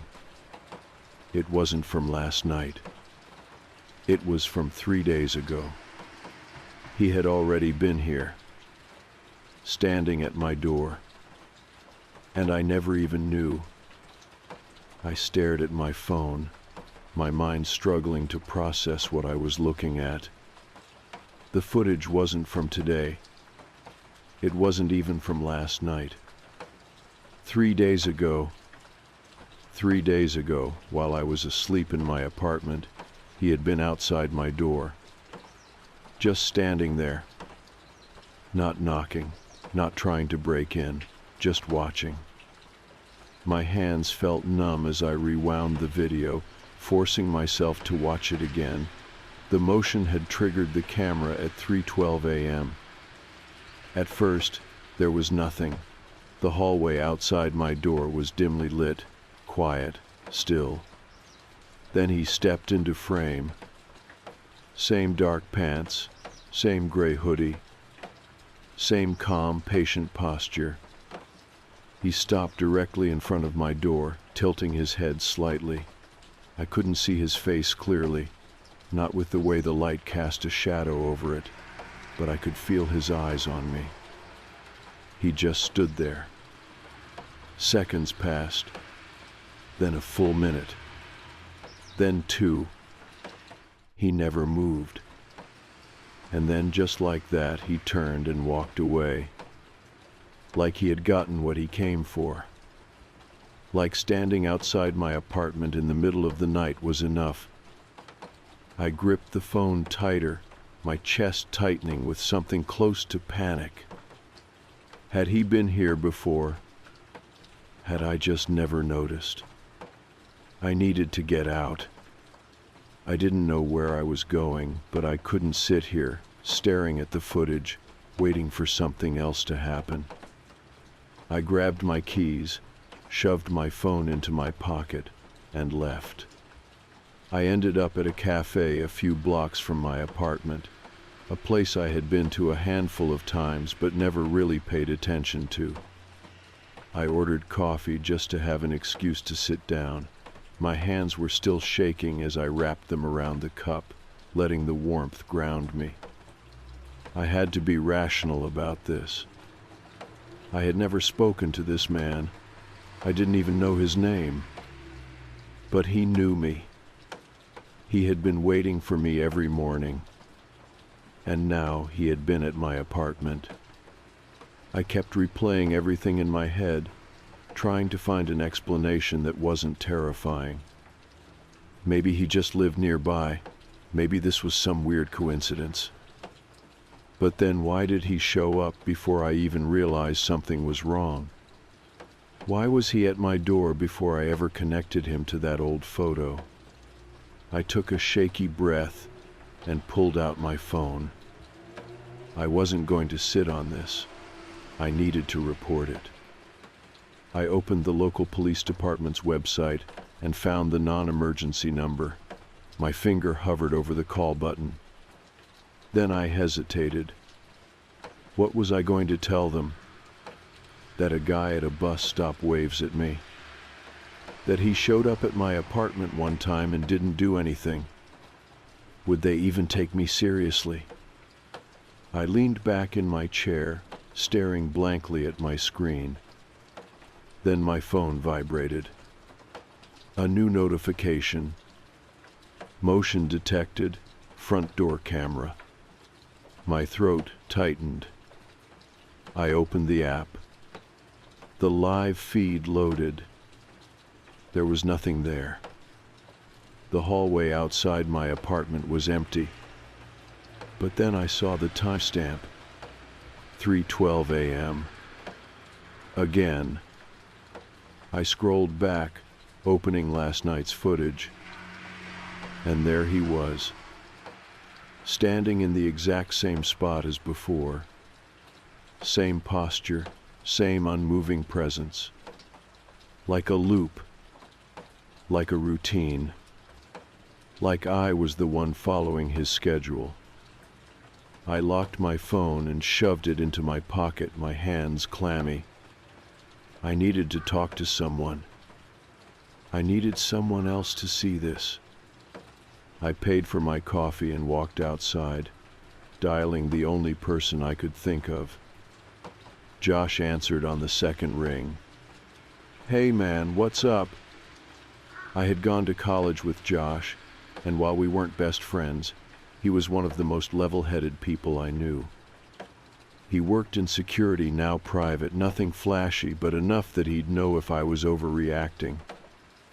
I need to show you something, I said, my voice tighter than I wanted it to be. There was a pause. You okay? Not really. That was enough for him. I'm home. Come over. Josh's apartment was across town in a complex much newer than mine. I drove with the radio off, the city passing by in a blur. When I got there, he was already outside waiting. I barely greeted him before pulling out my phone. Look at this. I handed it to him and let him watch the footage. He didn't say anything as the man appeared on the screen, standing outside my door at 3:12 a.m. Or the next night. Or the one before that. When he finally spoke, his voice was calm but firm. You need to report this. I let out a shaky breath. I was going to, but he hasn't actually done anything. Josh gave me a look. He's been at your door multiple nights in a row, and you think that's not something to report? I swallowed. I don't know what to tell them. Josh exhaled through his nose. Okay, look, let's not wait for them to tell you it's nothing. We'll go down to the station now and file a report. At the very least, they'll have it on record. Worst case, it's nothing. Best case, they catch this guy before he does something worse. I nodded. Yeah, okay. I followed him to his car, my hands still shaking. I had spent the past few days trying to convince myself this wasn't a big deal, that I was overthinking it, that maybe it was all in my head, but it wasn't. Josh had seen it too. This was real, and I had the feeling that whatever was happening wasn't over yet. The officer at the front desk took my statement. I showed him the footage, the timestamps, everything. He watched it all carefully, then nodded. We'll log this and send a patrol to check out your building tonight. That should have reassured me. It didn't. Because what were they going to do? Tell a man he wasn't allowed to stand in front of my door? Tell him to stop waiting? I left the station with a file number and a promise that they'd be in touch. Josh patted my shoulder as we walked to his car. You did the right thing. I nodded, but deep down, I knew it didn't matter. Something told me that if this guy had been watching me for years, a police report wasn't going to stop him now. That night I stayed at Josh's apartment. I told myself it was temporary, just until I got my head straight. But deep down I knew the real reason I didn't want to be alone. Not after everything I had seen. Not with the thought of him standing outside my door again. I barely slept. Every creak of the building, every passing car outside sent my nerves on edge. At one point, around 3 a.m, I nearly reached for my phone to check my security camera feed, but I stopped myself. I didn't want to see. I already knew what I would find. He would be there, standing in the same spot, at exactly 3:12 a.m., watching. The next morning, I went back to my apartment. Josh offered to come with me, but I refused. I didn't want to drag him into this more than I already had. I parked across the street and sat in my car for a few minutes, gripping the steering wheel. The building looked exactly the same as when I left it, but somehow it felt different.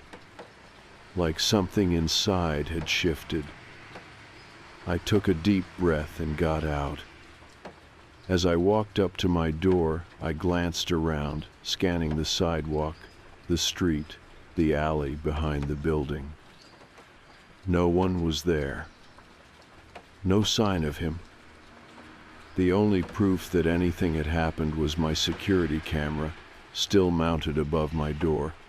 I hesitated before stepping inside, unsure if I even wanted to check the footage.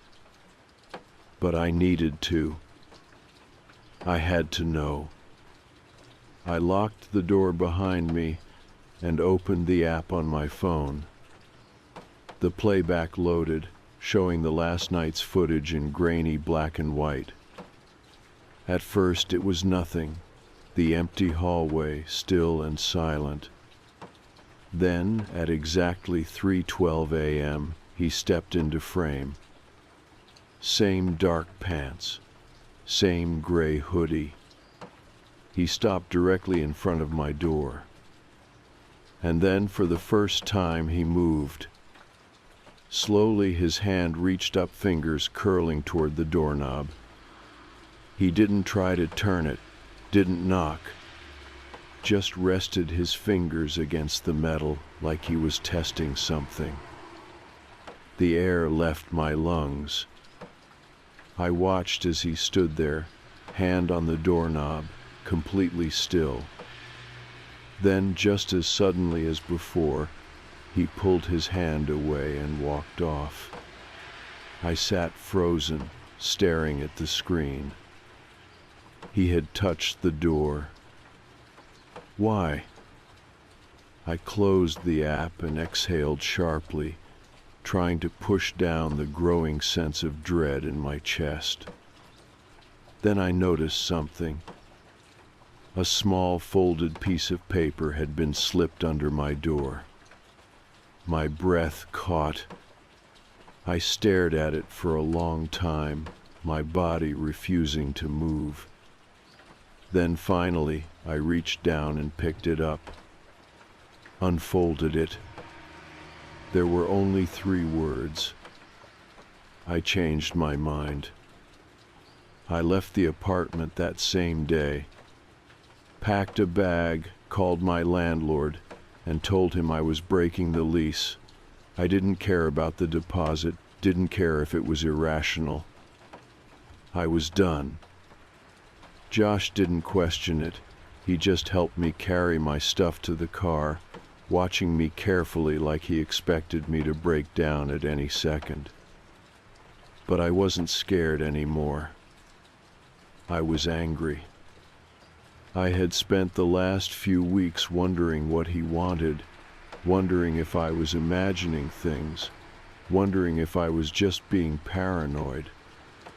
But it was real. He was real. And for some reason, he had decided I wasn't worth it anymore. What would have happened if he hadn't changed his mind? What had he been waiting for all those nights? I wasn't going to stick around to find out. I moved across town and changed my routine. New apartment, new job, a fresh start. For a while, I kept checking my rearview mirror when I drove, kept glancing over my shoulder when I walked down the street. But weeks passed, then months, and nothing happened. No notes, no texts, and, most importantly, no man at the bus stop. Maybe he really was gone. Maybe he had found someone else. Or maybe he had been watching me for years and decided I wasn't what he wanted anymore. That was the thought that haunted me the most. Not that I escaped, but that I had been chosen in the first place. And I never even knew. Still to this day, I have no idea who he was or why he watched me for so long. I don't want to know. But sometimes when I drive through unfamiliar neighborhoods, I glance at the bus stops, and I never wave first.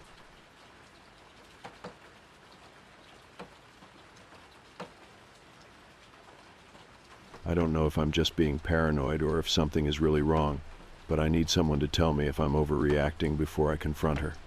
I guess I should start with some context. I've been dating Emily for about a year. We moved in together 3 months ago, and until recently things have been great.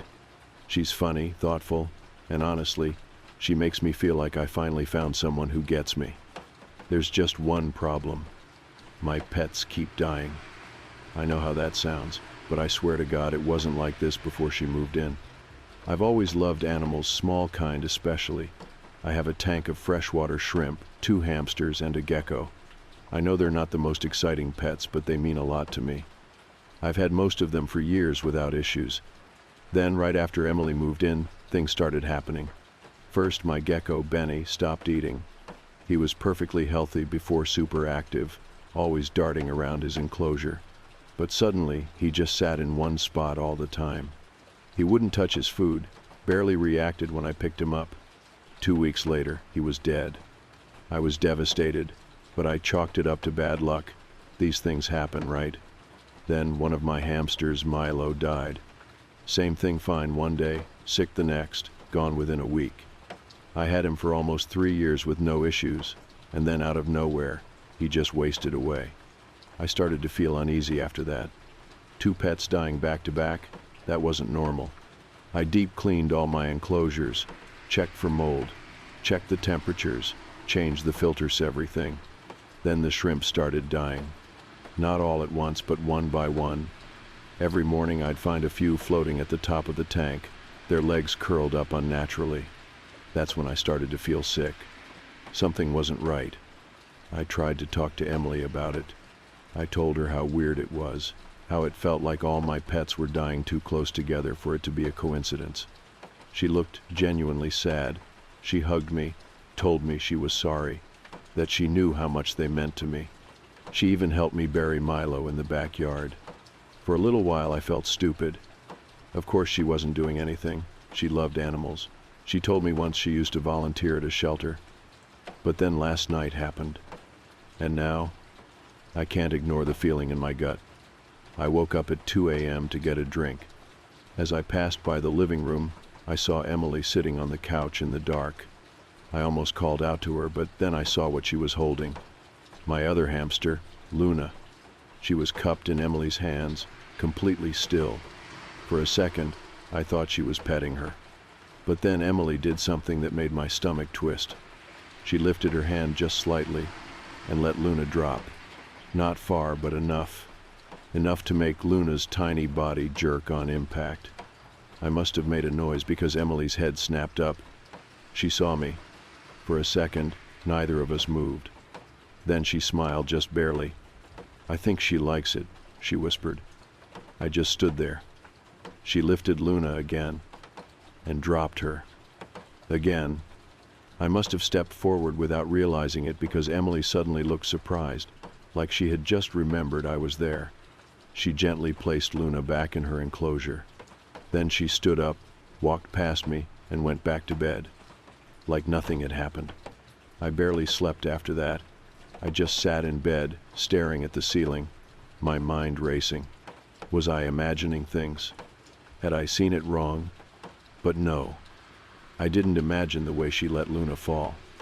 I didn't imagine that smile. And now I can't stop thinking about it. What if she wasn't playing? What if she's been hurting them all along? What if Benny, Milo, the shrimp, all of them weren't just accidents?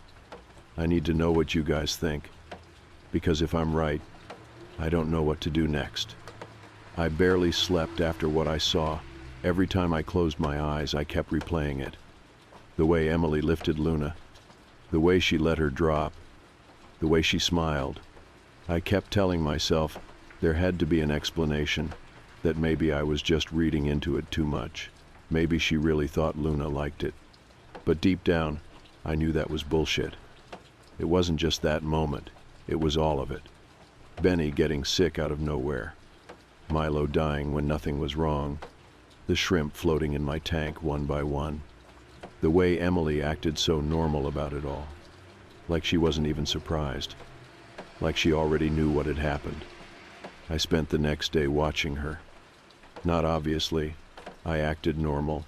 I made coffee. I scrolled through my phone. But I kept my eyes on her, looking for something that would confirm my suspicions. She acted exactly the same as always. Sweet, attentive. She kissed me on the cheek before she left for work. She sent me a text in the afternoon. "Hope you're feeling better today. Love you, Erwan." And for a second, just a second, I felt insane. Like I was losing it. Maybe I was being paranoid. Maybe I had just walked in at the wrong moment last night, and she really was just playing. Maybe all my pets really did just die from bad luck. But then that night, I caught her again. I woke up around 1:30 a.m. I don't even know why. Maybe my subconscious was still on edge, waiting for something to happen. The apartment was silent. But then, just like last time, I saw a faint light from the living room. I slid out of bed carefully so I wouldn't wake her. But when I looked at the blankets, she wasn't there. My stomach dropped. I stepped into the hallway, moving as quietly as I could. And when I turned the corner, I saw her. Sitting on the floor, right in front of Luna's enclosure, holding her again. But this time, she wasn't just dropping her. She was squeezing. Not hard, not enough to kill her, but enough to make her squirm. Enough to make her little body stiffen in discomfort. Emily's face was completely calm, like she was testing something, seeing how far she could go. I don't remember stepping forward, but suddenly I was right there, my voice sharp in the silence.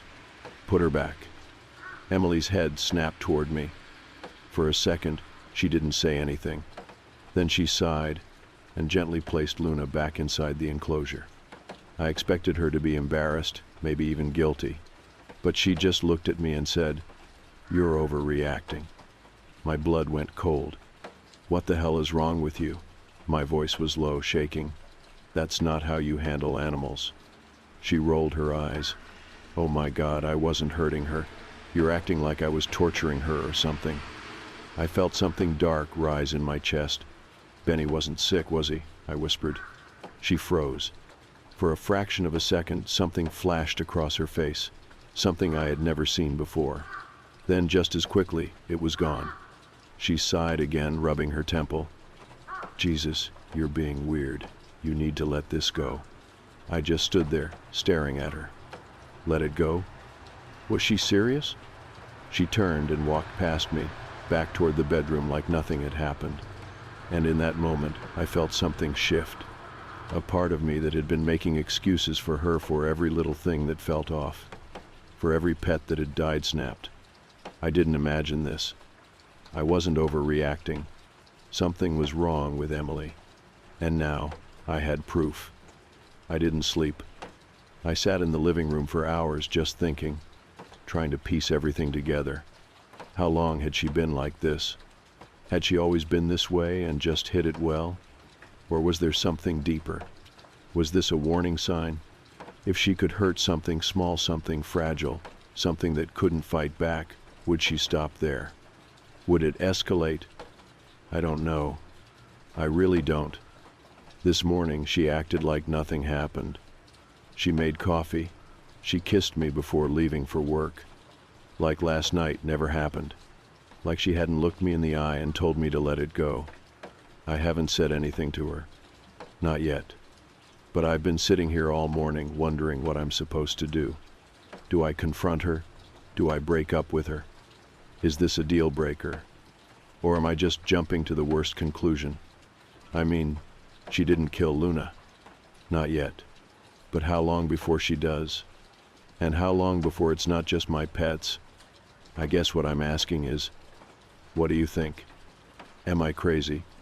Or should I be worried? Because honestly, I don't know anymore.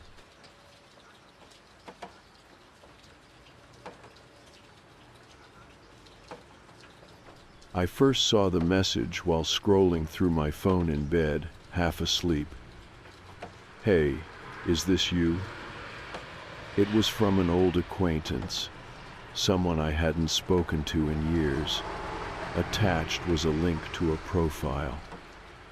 At first I thought it was spam, another one of those hacked accounts sending phishing links. I was about to ignore it when I noticed the profile picture. It was me. I hesitated, then clicked the link. The page loaded and my stomach dropped. The account looked exactly like mine, same profile picture, same bio. Even the pinned post was word for word something I had posted months ago. But I had never made this account. I scrolled through the posts, my fingers suddenly clammy against the screen. It had been active for months. Newer picture-owns I had never taken showed up in the feed. Me at a coffee shop. Me walking to my office. Me wearing outfits I didn't recognize. I felt my pulse quicken. I clicked on the friends list, expecting it to be empty. It wasn't. This fake me had been talking to people. I scrolled through the messages, my stomach twisting. The conversations weren't normal. It's so hard to sleep lately. I keep waking up at 3:12 a.m. for no reason. I froze. I had been waking up at exactly 3:12 a.m. every night for the past week. I hadn't told anyone. I spent the next hour combing through the account. The more I looked, the worse it got. It wasn't just old posts being copied. It was details, personal things. This fake me knew my favorite coffee order, my work schedule, even the nickname my mom used to call me as a kid. The messages to other people were just off. Some started normal, small talk, then they would shift. Have you ever seen your reflection move when you weren't looking? Have you noticed the cameras on your phone don't blink at the same time? Does your shadow ever feel like it's one step behind you? I closed the app, my breath uneven. This wasn't just someone impersonating me. They were playing some kind of game. I went to report the account, but just as I was about to hit submit, my screen flashed with a new notification.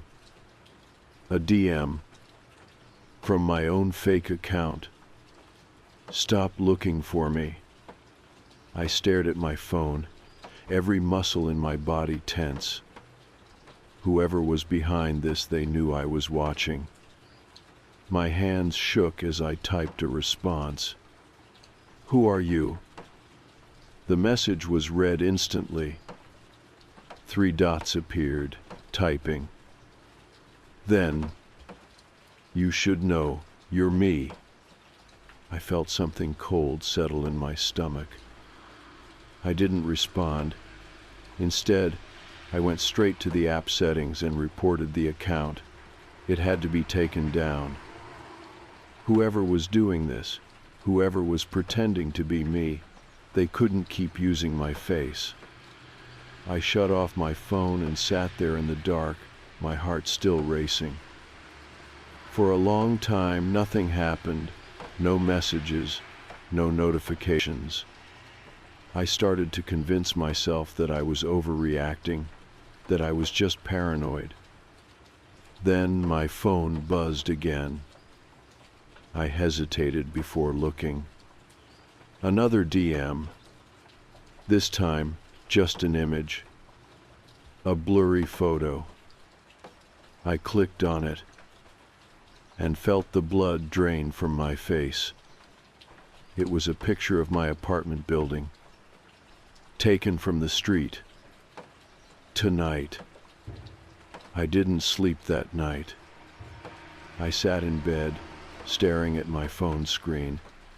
The image burned into my mind. It was my apartment building. The picture had been taken tonight. I checked the timestamp, 2:54 a.m., less than 20 minutes ago. Whoever was running that account, they had been outside my home. I forced myself to breathe, to think logically. Maybe it was a coincidence. Maybe it was some kind of internet prank. But that didn't explain the details. They knew too much. They knew about 3:12 a.m. They knew my daily routines. They knew where I lived. And now they knew I was scared. The next morning, I reported the account again. I flagged every post, every message. I even contacted customer support, explaining that someone was impersonating me and harassing me online. The response was frustratingly generic. Thank you for your report. We will review this profile and take action if it violates our guidelines. I refreshed the page obsessively for hours, waiting for the account to disappear. It didn't. I tried to distract myself with work, but I couldn't focus. My mind kept drifting back to that photo. Had they just taken a picture, or had they been watching me? I told myself I was being paranoid, that nothing had actually happened yet. Then, at exactly 3:12 a.m., my phone buzzed again. A new DM from my fake account. I told you to stop looking. I sat up in bed, my breath catching in my throat. The room was too quiet. Then another message appeared. Why aren't you asleep? I felt my pulse hammering. They were watching. They had been watching this whole time. I turned off my lights, shut my curtains, locked my bedroom door. My body felt like it was running on pure adrenaline, my fingers trembling as I typed a response. Leave me alone. I'm reporting this to the police. The 3 dots appeared, typing. Then another picture. I felt cold all over. It was my bedroom window, taken from outside. I called the police. My hands were shaking so badly, I could barely press the buttons. The dispatcher answered, Her voice calm, routine. 911. What's your emergency? There's someone outside my apartment, I said, my voice shaking. I gave her my address, told her about the photo, the fake account, the stalking. Stay inside, keep your doors locked. Officers are on the way, she said. I stood in my dark room, my back pressed against the wall, listening. I didn't hear anything. No footsteps, no movement. Just the faint hum of my phone vibrating in my hand, the screen lighting up with a new notification. Another message. From the fake account. You called the cops. That wasn't very smart. My breath hitched. I turned my phone off and stood there in the dark, counting the seconds until I heard the sound of police sirens. The officers arrived 10 minutes later. They checked the area, searched the parking lot, even walked around the building. Nothing. No signs of forced entry, no footprints, no suspicious cars. One of them, Officer Reynolds, asked me to show him the account. I hesitated before unlocking my phone, my stomach twisting. I opened the app and froze. The account was gone, completely wiped. No username, no messages, nothing. Like it had never existed. Reynolds sighed, rubbing his forehead. You said this has been happening for how long? Since yesterday, I said weakly. I swear the account was here. It was messaging me. It sent me pictures from outside. He nodded, but I could tell he was skeptical. This could be a prank. A burner account someone made to mess with you, he said. Since they deleted it, there's not much we can do unless they make contact again. I felt frustration boiling in my chest. They were outside my window. We'll file a report, he assured me. If anything else happens, call us immediately. I nodded, but it didn't make me feel any safer. They left, and I was alone again.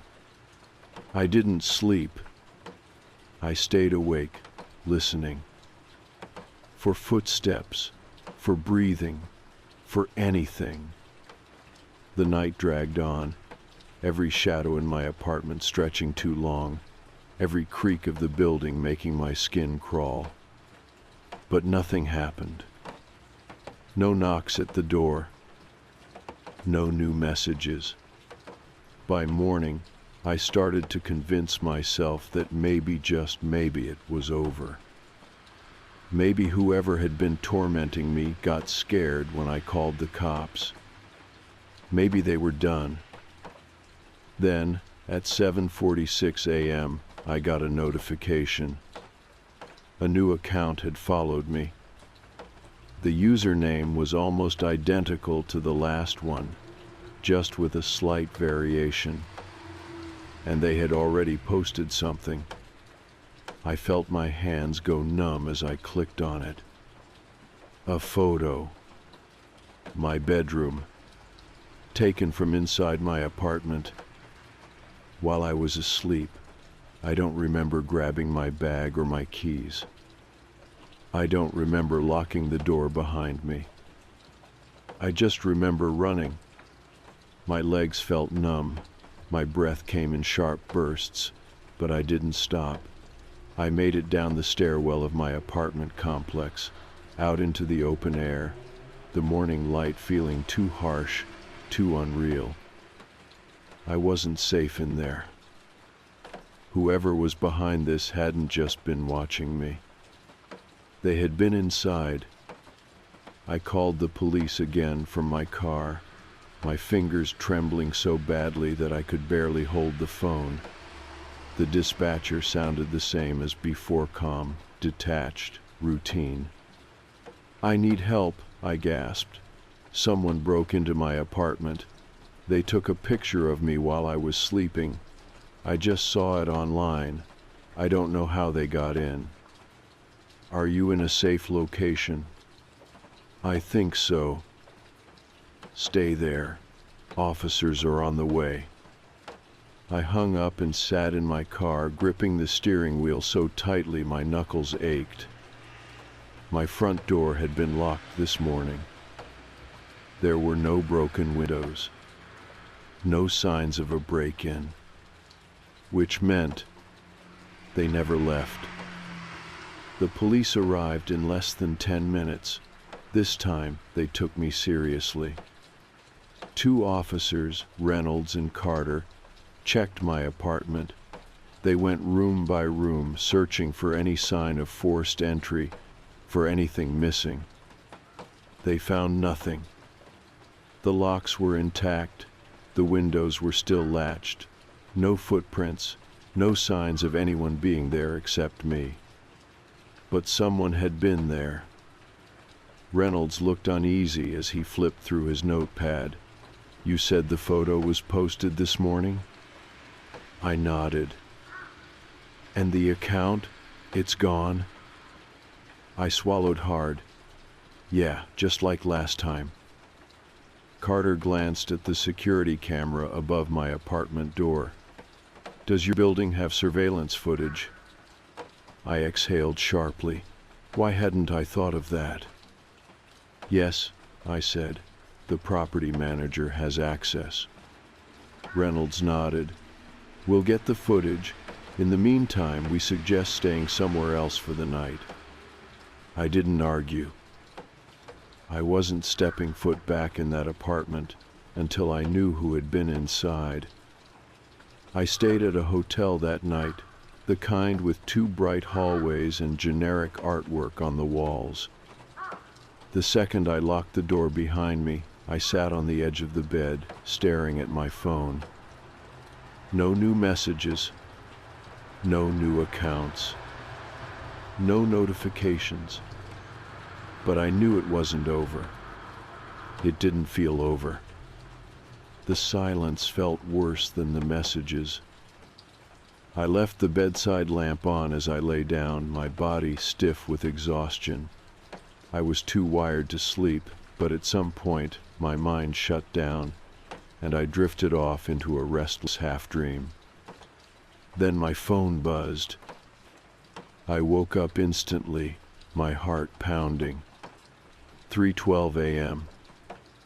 I reached for my phone, my hands shaking. There was a new notification, a message. Not from an unknown number. Not from a fake account. From my own phone. I felt sick as I opened it. It was a picture. Not of my apartment. Not of my car. Not of the hotel room I was in right now. It was an old photo of me. From years ago. I recognized it instantly. It was from my 18th birthday. A group picture, me in the center, laughing. But as I stared at the image, my stomach twisted. Someone had been edited into it. A figure stood in the background, blurred slightly, as if they had always been there. A man. Tall, thin, dressed in dark clothing. His face was too pale, too stretched, his eyes too empty.